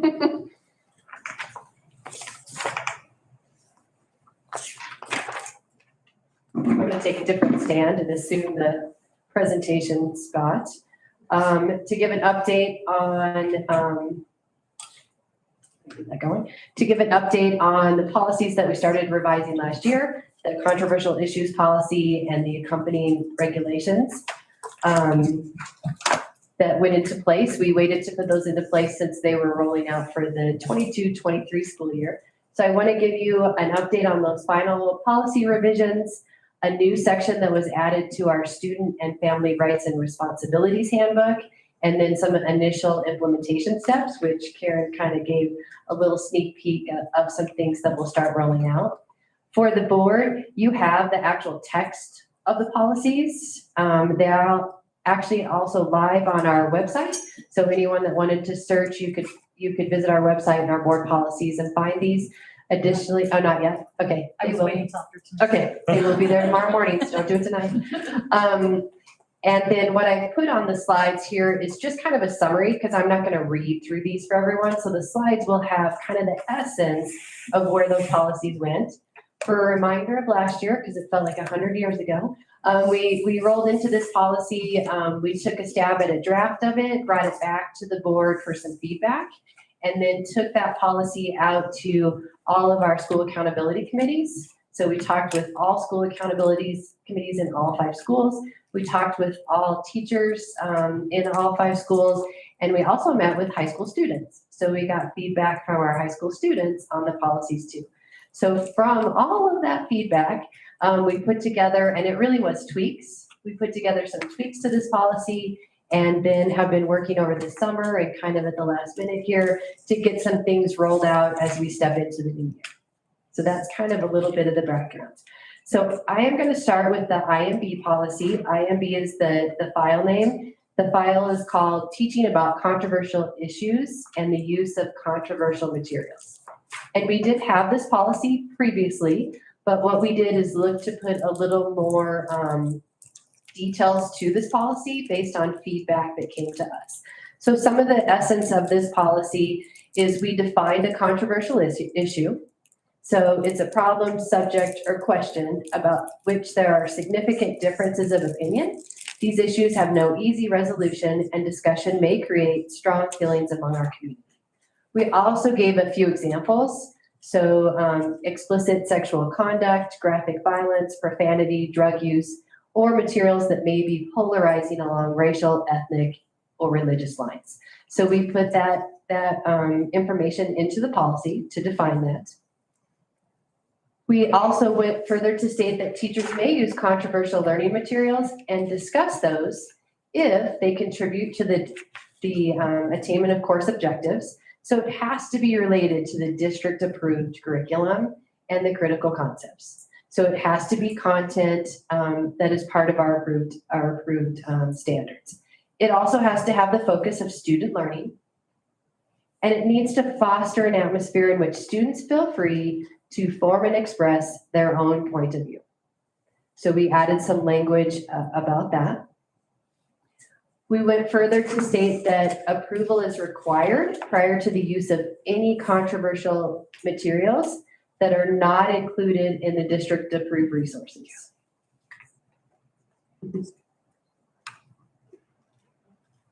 Miles? Did we lose Is he in Dave? the room? Yeah, evidently he's not on the line. Thank you for saying that so quietly, and I'm like, Miles! Did we lose you, Mr. Resterholt? Evidently we lost him. Should I wait? Is he hasn't. Yeah. You still have a quorum. Do you want Tina to wait, Vice President? No, I think we can keep going. Okay, he might have texted me over there. Yeah, he sent me a text, so. Okay. I'm in airplane mode, so. We also went on to state that really in working with this policy, it is a partnership with the principal. And so if teachers are concerned, I know there was a lot of question of, I'm not sure if this is a controversial issue, that really this is one of those, like, if you have any questions, you just need to be in partnership with your principal to be talking about whether or not that might be a controversial issue or resource. And that in that partnership, we'll have some notifications of parents, and you'll see some that are embedded naturally. But also if things come up unexpectedly, some guidelines about that, because we know that we have children in class and sometimes they'll say things and it's like, oh, and so things just pop into class. And so working with our teachers, and we do a lot of training around how that's handled in elementary versus middle school versus high school. And then the idea that by the end of the day, you would be down and talking with the principal or administrator to say, this is what happened in my class, what do we need to do? And that might be a case where we would shoot out a quick message to parents saying, hey, in class today, this topic came up. Here's what we talked about. This would be a great discussion at home tonight. So just making sure that if things pop up, that we're notifying parents that those come up in class. This policy further goes on to talk about that when we consider controversial issues, and you heard Karen say that we have some high school classes for juniors and seniors. So we look at the scope and depth of the issue, but we also look at students' maturity, their background, and their experience. The kinds of things that are in classrooms for our 17 and 18-year-olds are very different from our 10 and 11-year-olds. They're very different than our 5 and 6-year-olds. So that plays into looking at controversial issues. And as always, and you're going to see this when I talk about the regulations, parents always have the right to request an alternative assignment and/or an exemption.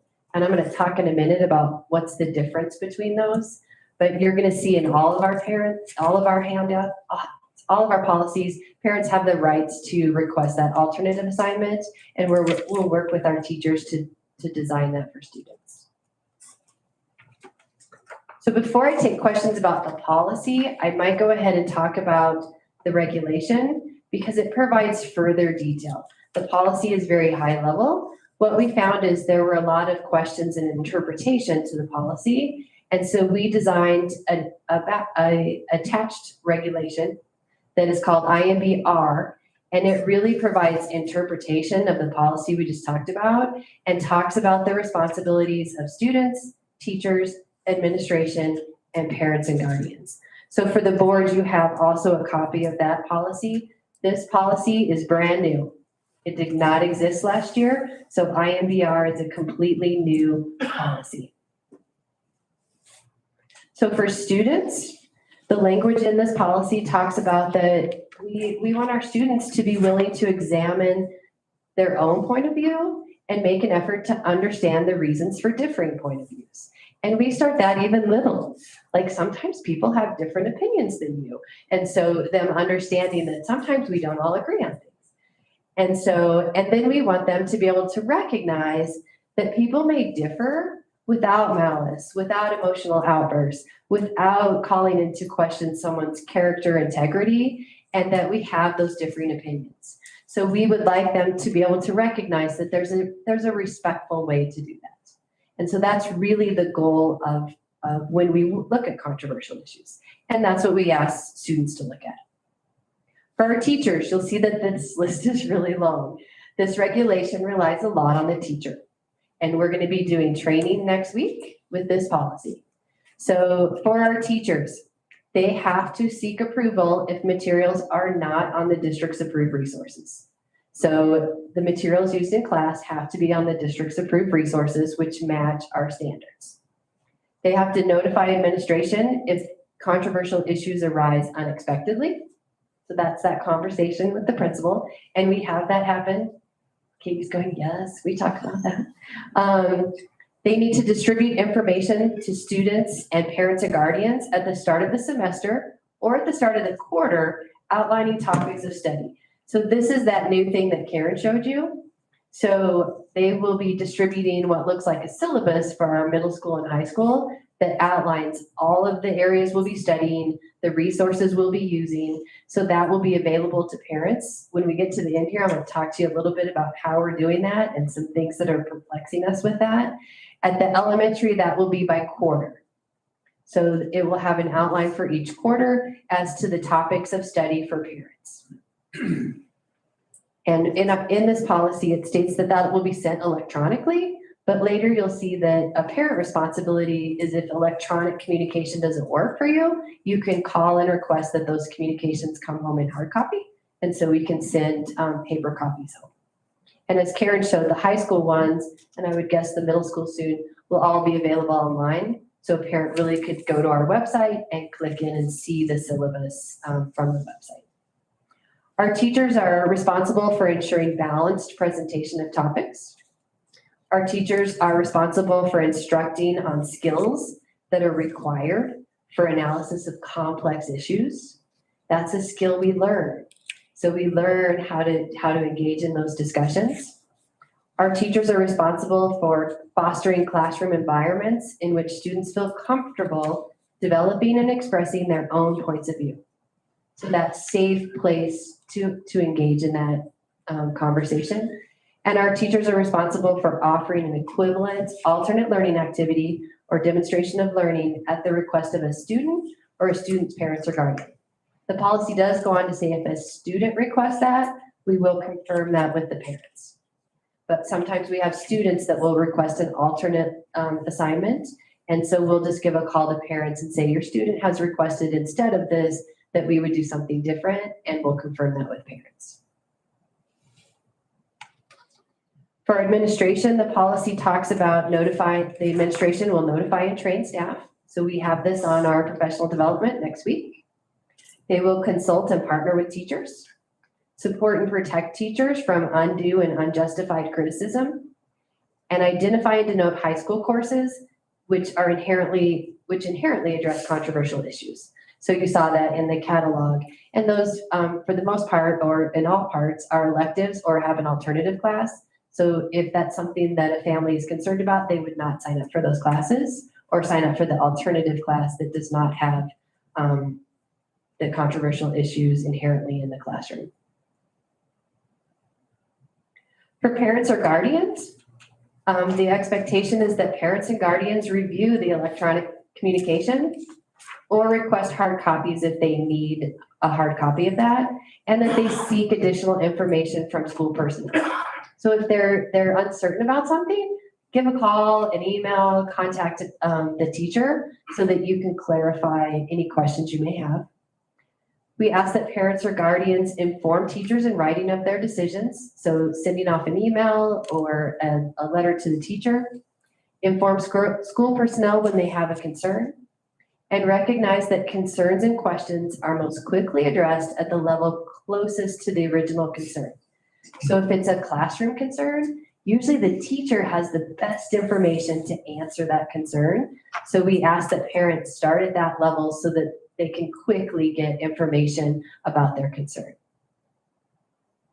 And then finally, this regulation has outlined that there are procedures and timelines if there's a complaint. So it lists the policies that describe the process for processing complaints about public complaints, complaints about instructional resources, or complaints about teaching methods, activities, or presentations.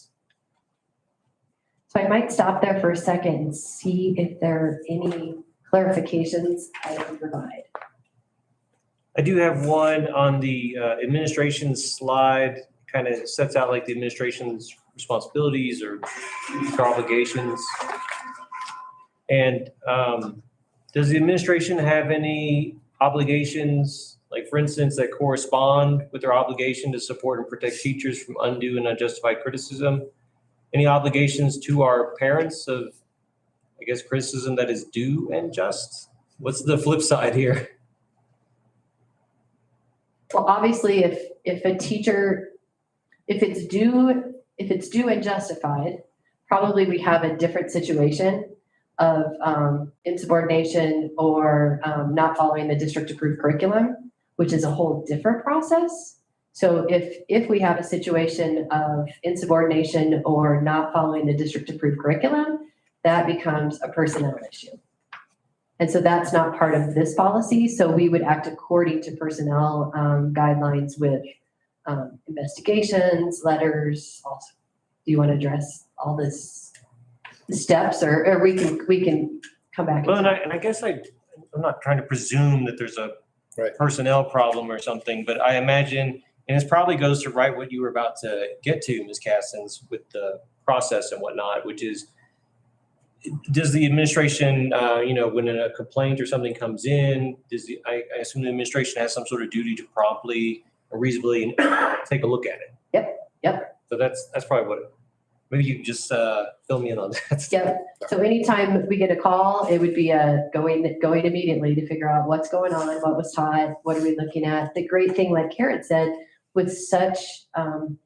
with our content in both the Summit Learning Platform and Google Classroom and our various other 9 platforms, a lot of times a principal can just pull that up sitting right there as they're talking to parents and see exactly what the content was in class.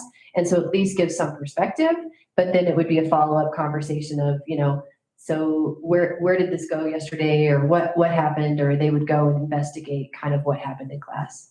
And often we might bring the teacher in to meet with the parents so that we could directly, again, the most credible source is back with the teacher because they were there and kind of knew what happened. Mm-hmm. So it sounds like the administration's commitment to our families is that They're going to make sure that the policy is followed fairly and even-handedly, and that they're going to work with our teachers and the parents to address any sort of concerns that arise if something's legitimate. Well said. Okay, great. All right, thanks. That Sorry. was my answer.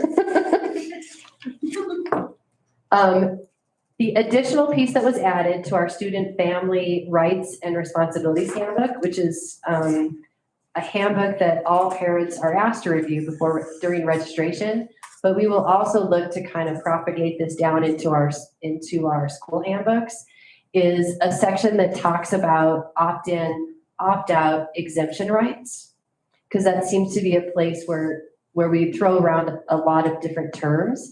The ultimate thing is that a parent sees what is being taught through all this information we just saw, and they can always call and say, whether it's opt-in, opt-out, or exemption, I don't want my kid to do that. And so we have procedures that make that happen. So really, if a parent's concerned, really their thing is to call the teacher and say, I don't want my student to participate in this piece of the learning, and we would work with them to figure out what that looks like. So our opt-in, opt-out exemption rights, if you kind of look at an overview, what they are is they are manners that we accommodate a parent's rights to be involved in the education of their children. And they also outline that we expect the use of consistent standards in all district schools. As we work, we're working towards more consistency. So remembering we're not perfect right outside the gun. So we're going to be working hard with that. Students also states students will not intentionally be made to feel different, nor will parents choosing to exercise their right to opt in, opt out, or request exemption be criticized for their decision. And it further emphasizes that Woodland Park School District places high value on maintaining strong partnerships with parents. So this is an introduction to this section of our handbook. It then defines opt-in. So opt-in means that we must get express written permission from a parent for a student to participate in a program, event, or activity. So I have some examples here that are examples. These are like clear examples. So examples include sex education. Sex education requires opt-in. If a parent does not sign the permission form that goes home with the content to be taught, then a student is not in that course or that lesson or program. So a parent has to sign. Another one is athletics. Kids can't just walk out on the basketball court and be like, I'm on the team. A parent has to sign and say that their student may participate in athletics. Another one that's clear is field trips. So, and we get this a lot. This is where you see our front office full of students on the day of the field trip when they do not have their signed permission that we've asked for 2 weeks and written to parents about. And we're frantically calling home and saying, Mom, you have to come to the school and sign my permission slip, because they can't go if they don't have, it's opt-in. And actually we see that for sex ed sometimes too, and for athletics. So a lot of our opt-in, if it's not signed, the students are not doing that program, event, or activity. So as you heard, sometimes that causes a lot of last minute, and a lot of my staff out here were going, yes, we've lived that with student signing. So that is opt-in. And so those are in very particular cases. You will sometimes see things too, like a certain unit a teacher might be doing or reading a certain book that they make it opt-in. So they send home a letter to parents and it is an opt-in. So this is not an exclusive list. Other times things come up that parents will sign that they have to opt into. Opt-out is where we assume parent consent if the parent doesn't give us a call. So if they don't notify us and we've said, here's what's happening. So if we don't hear back, we're assuming we're good to go. So notices include the course syllabus. It includes teacher notifications. So sometimes there's a letter that'll go home that'll say, this is what we're doing. If we don't hear from you, we're going to assume that that's where we're going. And also team and school newsletters. So sometimes this is things like, we gave an example last year, 6th grade was starting a new book that talked about some bullying relationships. And so the teacher sent home a letter to the parents and sent it in the newsletter, sent it with the kids saying, this is our new unit study. This is the book that we'll be engaging in. please give me a call if you'd like to discuss this further or look at an alternate book. So that went home to all the parents. Last year that happened, I think twice in the middle school, 6th and 8th grade. And in both situations, we had a call from one 6th grade parent and one 8th grade parent, just seeking more information, but nobody actually opted out of the book. So, but it does give parents that information and says, even though sometimes a syllabus goes home, it might be more detail about something coming up. And so the parents can call in and opt out. The third one is an exemption. And this is where a parent has a written request to exclude a student from participation in a program, event, or activity. Exemptions note exclude from the required instruction. However, if it is a graduation requirement, we look for an alternative equivalent demonstration of learning to meet that graduation requirement. But sometimes this is something like sex ed, where someone says this is counter to our beliefs. And so we are asking to be exempted from that program. So you're opting out, but also you're asking that there's no alternative assignment that teaches that same content. So you're saying we're taking care of that on our own. Sometimes we have that with some of our PE standards. If we have students with certain health or physical impairments and we're unable to have an alternative demonstration of learning, or the parents wish to use an exemption, they'll ask for an exemption from those standards. Does that make sense? So the final thing that's in the rights and responsibilities that the board has is then I have taken, we took each one of these standards and we provided, because if you read the board policies, sometimes it's 3 pages long. And so what is provided in this rights and responsibility handbook is it takes the policy and tries to summarize it in about a paragraph. So it gives the essence of the health and sex education policy. It gives the essence of field trips. It gives the essence of IMB and IMBR. So it gives the essence of each of these so a parent could quickly understand their rights within each of these policies. In addition, the handbook has the full policy. So if they continue reading down the handbook, they would have the full policy to read as well as it's posted online. So our next steps, we are updating all publications, so the handbooks. We are drafting Common Core syllabus. So middle school and high school, elementary is also looking. Theirs is not quite, it just has mostly content. So a lot of the content.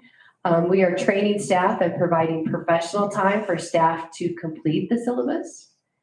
We are fine-tuning protocols, as Karen pointed out. When you get to high school, kids, elementary will send home one notification. Here's your homeroom teacher, and here's what they'll learn in math, science, social studies, and English. And then in PE, we can attach those. So an elementary parent gets one email for all the classes. Middle school gets one email because they're all on the same team. They all have the same 4 core classes and enrichments. When you get to high school, it's every iteration every year. So that means for parents, and that's where we met with the parent group yesterday at the high school. For parents of a high school student, they would get 8 emails talking about the syllabus for their kid's schedule. Karen has 3 high school kids, so she would get 24 emails outlining the syllabus in addition to the school newsletter and the sports newsletter and the marching band newsletter. So we're trying to figure out, is posted online sufficient that we would direct parents to the online version? So that's what we're trying to figure out. And probably the answer is yes, I'll take 24 emails. I don't want 24 emails. So that's where we're trying to figure out how at the high school level do we have notification that pushes out to parents. So we're still kind of working that out, and we'll have that resolved by the first day of school. And then we're developing any applicable forms, because what we realized was, wouldn't it be nice if there was just a form in the board policies that a parent filled out to opt out? And so they could just click on it, fill it in, sign their name, and send it off. So we're trying to get more forms that allow for electronic communication. Even if we start to look at things like DocuSign, so that we also aren't in the office on the day before the field trip getting lots of signatures, that people could use some DocuSign. So we're trying to bring those forms into the 21st century. So what questions do you have for me? David, do you have any questions for Ms. Cassens?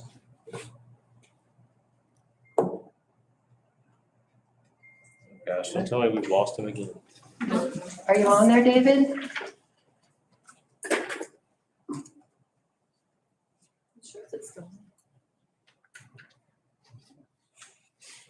Um, I don't have any questions at this time.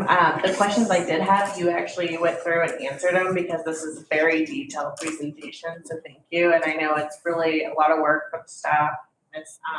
Karen Hamlow as well, as just putting it all online. And I would encourage parents that this is the time now, this year, to get online, start looking at the syllabus, looking at what your kids are learning, and here's the transparent, because the administration is doing a lot of work. Like, this is not easy, but I would encourage if you guys do look at DocuSign, because that does help just with parents and everything you guys are going through. I was sort of looking at the faces, not to call anyone out, but Mr. Owen, I saw your face laughing about, just having to sign those field trips. And if we can get that more automated, I think that will help not only you guys, the district, but as well as parents, so. Thank you. Tina, the opt-in right now, the examples, sex education, athletics, and field trip participation, those are like required by state law, right? That we do opt-in for those? I mean, does that sound right? Sex ed, yes. Probably athletics, yes. Taking kids off campus, Okay. the journey's gonna go yes. Okay, so the only opt-ins we're doing are those that it sounds like we're basically required by law to do. No, because you'll get some random ones, color runs. What's The that? color run at the middle school, they go out, you ought to visit. They go out and run around the track and they have white t-shirts on and we throw color on them. It's their fundraiser. And so for kids to participate in the color run, their parents have to sign a form. Okay, So things will come up. Like I said, sometimes we do get a book that we're like, we want to use this. And sometimes we do choose to use the opt-in method if we feel like it might be something that's a little more controversial. So we might say, we typically use opt-out, but on this one, we're going to get all parents to sign that their kids can read this book. well, and that was, I thought I heard you say we had some books that had been labeled opt-in or whatever. Can we post those somewhere online as well? Like that in the past we've done this, or we would expect that if this book was to be used in a class, that this is an example of a book that would be an opt-in? Yeah, the hard part is you'd have to put the grade, because like an opt-in in 8th grade might be required in 11th grade, and we wouldn't opt in. We could put some examples. That's the hard part, is once you put example, that you never exhaust the list. The other one that came to mind too is like we've discovered, library books that kids love that have like a rated for 13 and over, but we have middle school kids ages 12, 13, and 14. And so one of the things we've looked at doing with that is having the parents opting into the more mature library. So the idea that I'm going to allow my 13-year-old, so looking at some opt-ins there. So the hard part is things just come up as we're moving through activities, and we say, we feel like this is one parent should sign on. So we could put some more examples. Okay. And then the sex education stuff, what grades are we currently offering something that would fit under that definition to? So 5th grade, we have not for the last few years. So we kind of had that on a hold a lot because we were with remote learning. That was not a content we wanted to do with remote learning. In 5th grade, we have what we call sex ed. It's, kind of we call it the girl talk and the boy talk about some of those parts of your body and things like that. So 5th grade, 6th, 7th, and 8th grade have a sex ed unit that is an opt-in, and then 9th grade health. Okay, so is the 5th grade component part of a course that the kids are taking, or is it like a special event? Or It's kind of like a special event taught by our nurses. So is that something that is on the agenda for this year? Yes, and we did do the 5th grade last year, and that was an opt-in. Mhm. It's the puberty talk. Okay.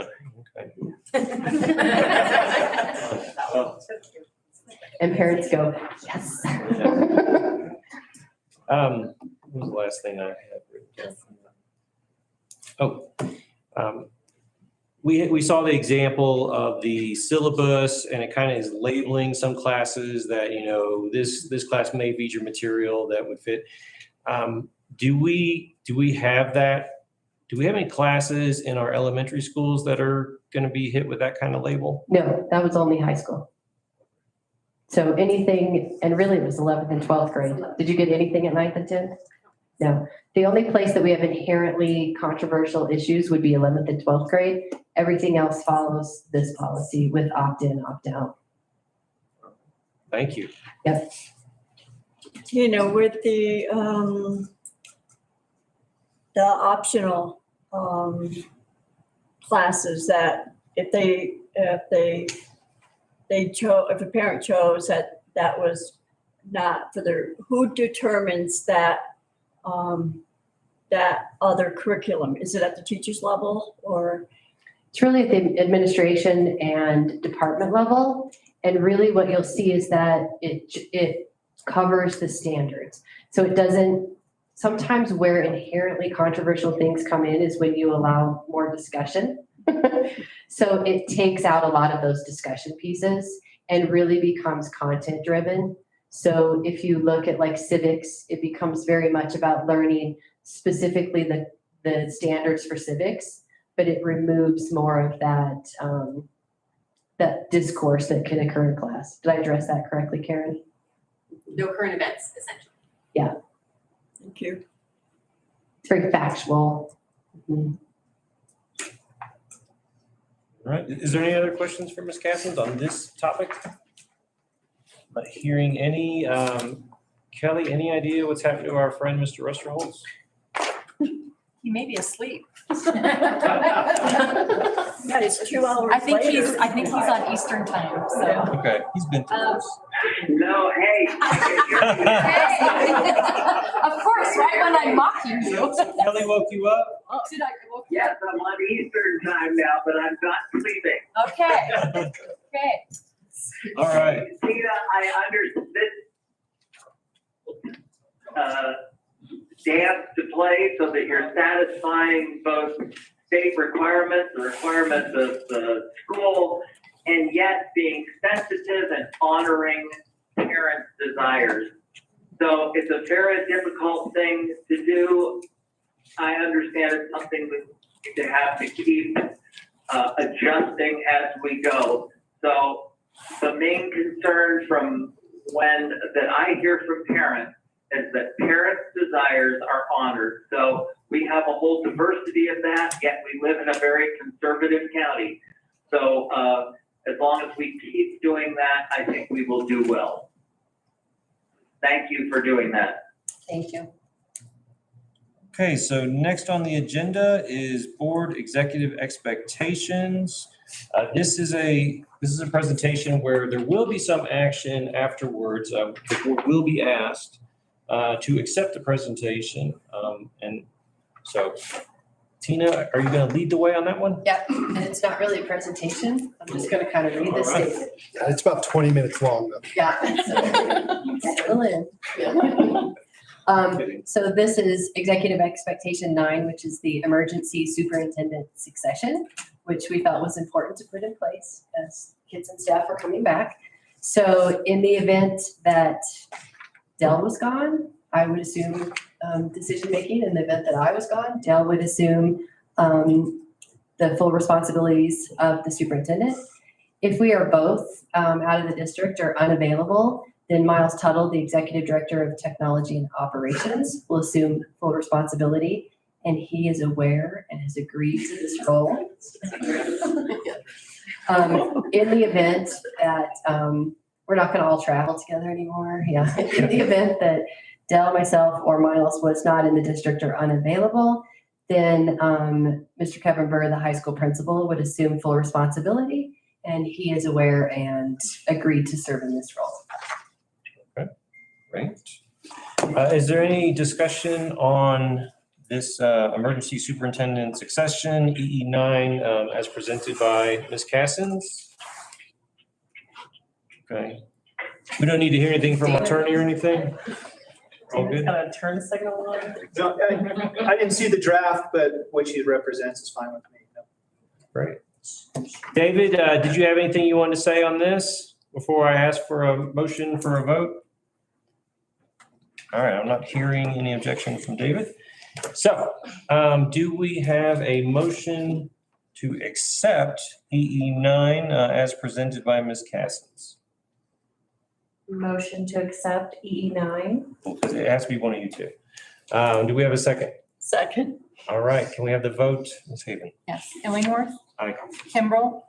Patterson, Aye. Rusterholz. Okay, the motion carries. Okay, so now we get to move on to our superintendent report. Does that mean that you and Dell both have? Or tag team it. He's Tag team it, yeah. so Okay. I get to Did go. you flip a coin or? We did. I lost. We went 2 out of 3. I already talked too much. I just want to start with acknowledging Dr. Peckroyd earlier. You had mentioned that it was weird sitting on that side of it. It's also weird that changing roles, or I don't get to watch you from this side, and so that was.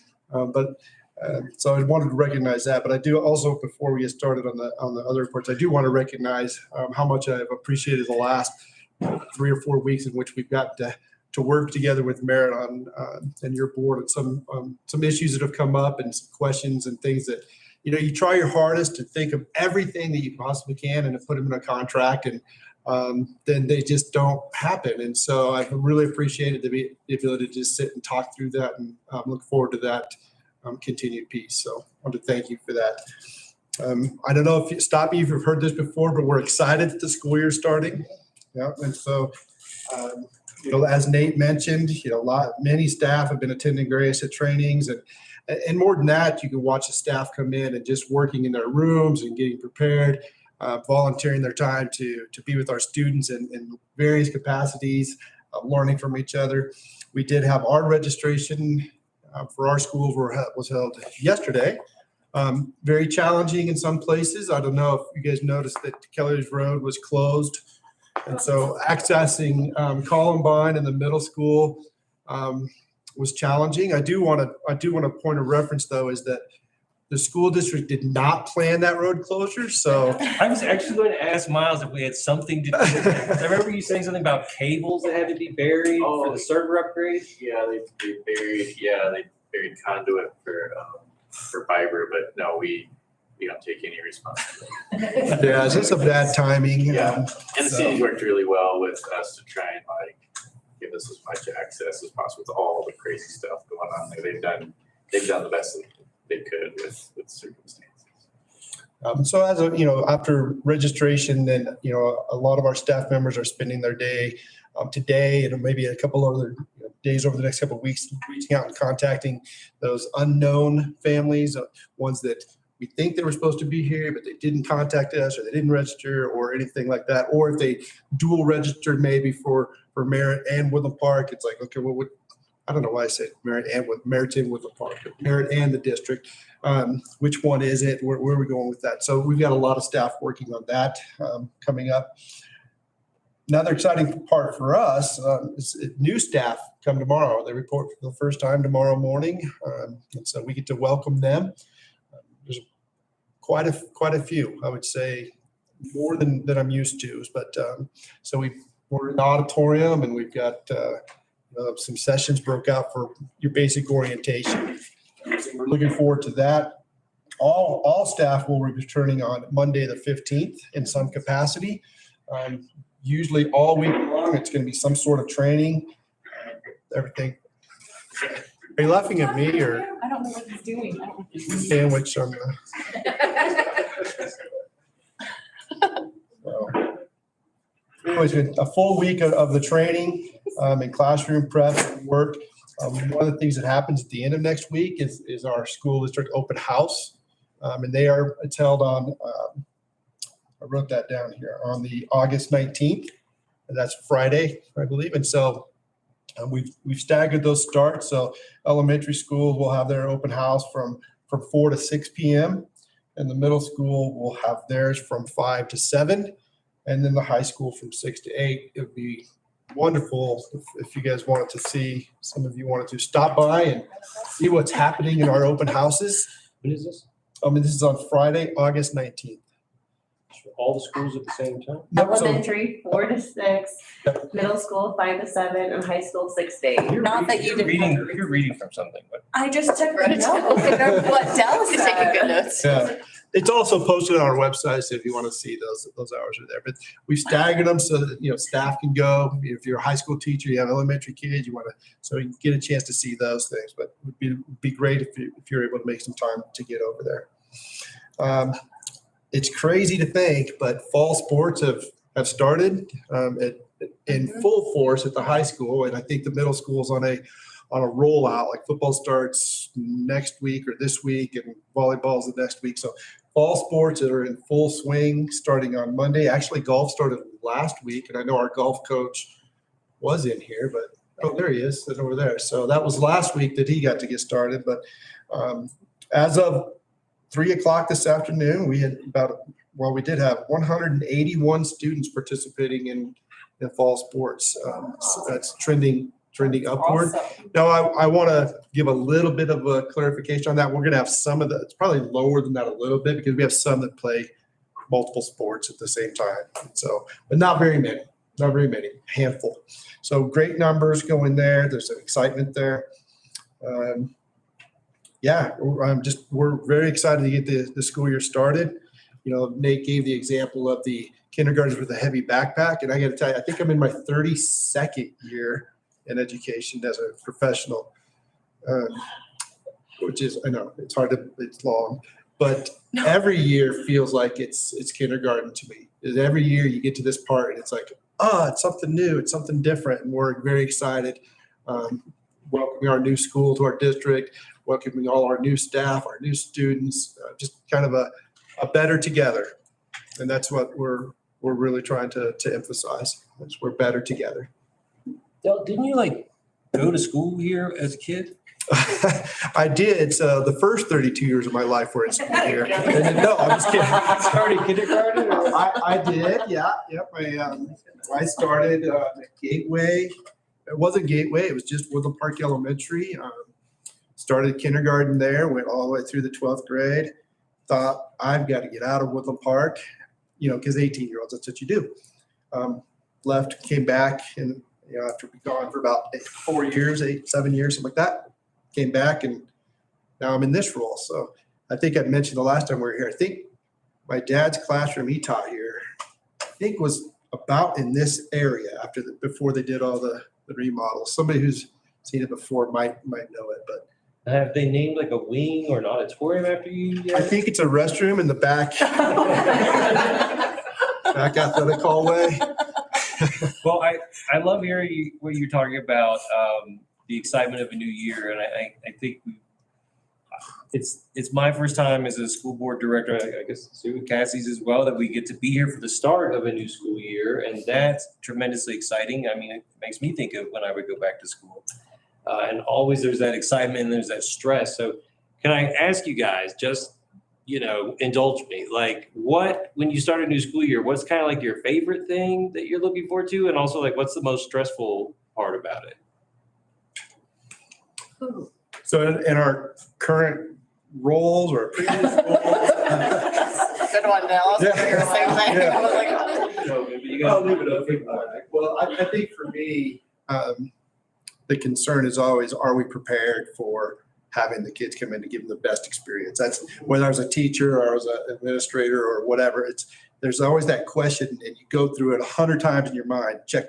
We did. And you just don't know. It's that night before the kids show up, and I'm sure the teachers feel that same way.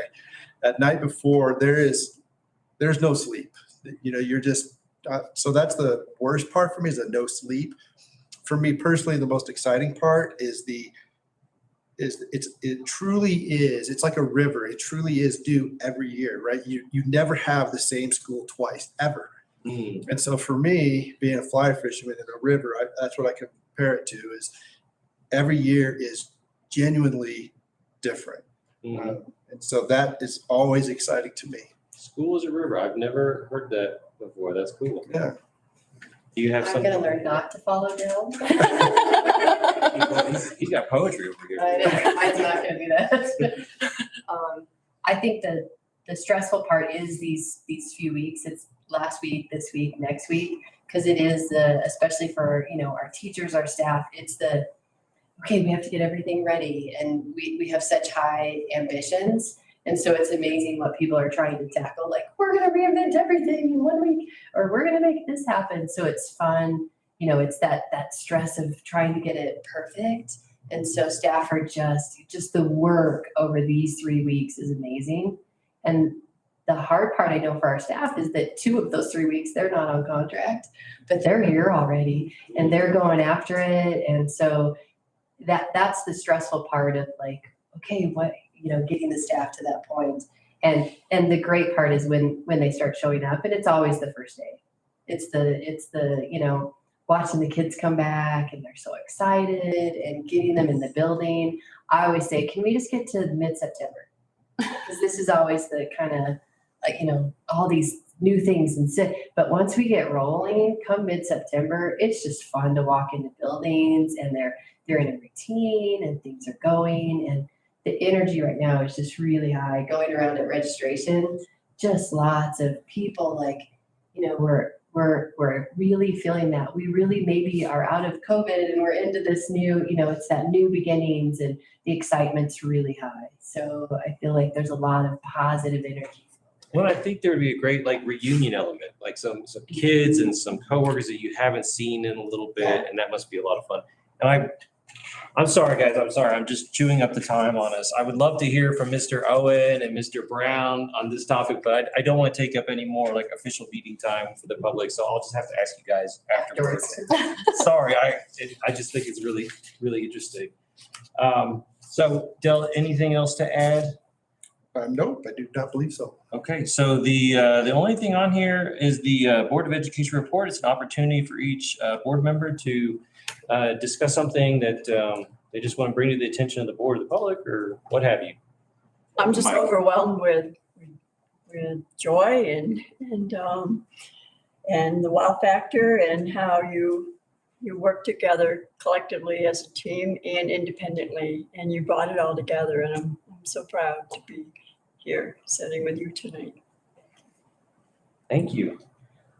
I want to welcome back the students, the staff, the families, the teachers. I know some of the staff has not left all summer, so I do recognize that, so thank you. But I do want to welcome all the new staff and welcome as well as Merit. This is going to be the first time that we're going to start a new year and see how this goes. Of course, it's going to be perfect from day one. Miles is already set up, so thank you. I'm joking, of course, but and you're talking about the kindergartners with the backpacks, and I was thinking this is the I just want to welcome. This is the start of the graduating class of 2035, so that's cool to think about. And I know, Tina. I'm sorry. Wow, right?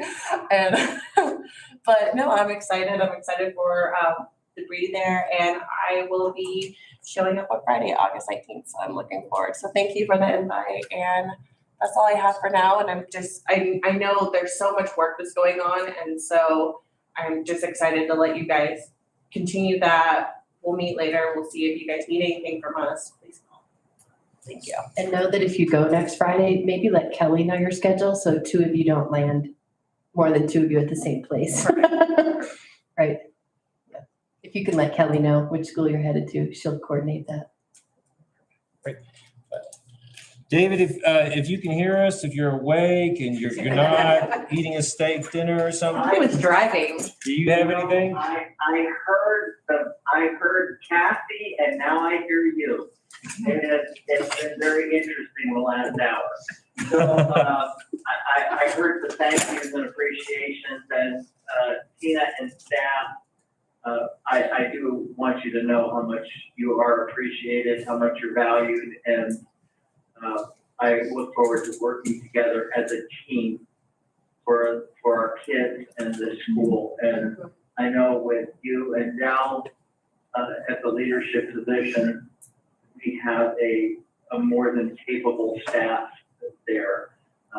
And I want to also thank Nate at Owen for the hard work that he's doing with the teachers and representing them. I look forward to this year and working together. So thank you so much for all that you've done and will be doing. Thank you, David. So it's been a great meeting, guys. Time just flew by, I think. And I thank everybody for their time and their work, just getting ready for this. And in addition to all the work that everybody's doing to make sure that we're going to have a great beginning to our school year. And I'm very pleased to have this meeting welcome Merit Academy to the adventure. So thank you, and we'll see you next time. All right. Do we need a motion to adjourn? Motion to adjourn? Second. Right. Ready for vote? All right, Illingworth. Aye. Kimbrell. Aye. Patterson. Rusterholz.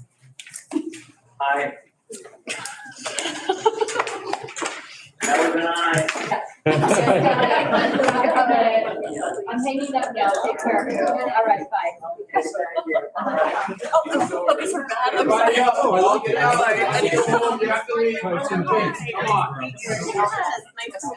Yeah, maybe. Don't bring activities. You've got 42 kids in the band. I know. I tried to ask that. I tried to ask that this afternoon. I couldn't find the No. Okay, but anyway, it's doubled in size. Okay. So I think maybe the September meeting, Yes. say, yes, the pride of the park is growing. Yep, absolutely. I was tried to trying find to that. I was gonna shut up. Where'd you go? Oh, you should have. You should have. You really should have. Okay, so I I didn't wanna totally, be rude. no, it would not have been, I actually went to find, because I had to do this for meetings all day. So I actually tried to go find Jeff Yeah. and ask, and I couldn't find They've been him. there since October. And then I tried to August 1st. find, August 1st, now, Hicks. 2 weeks. Oh, I know, they're right I after know. us, 5 7 in the color guard. Yeah. And I think they had 42 in the park. So they had 20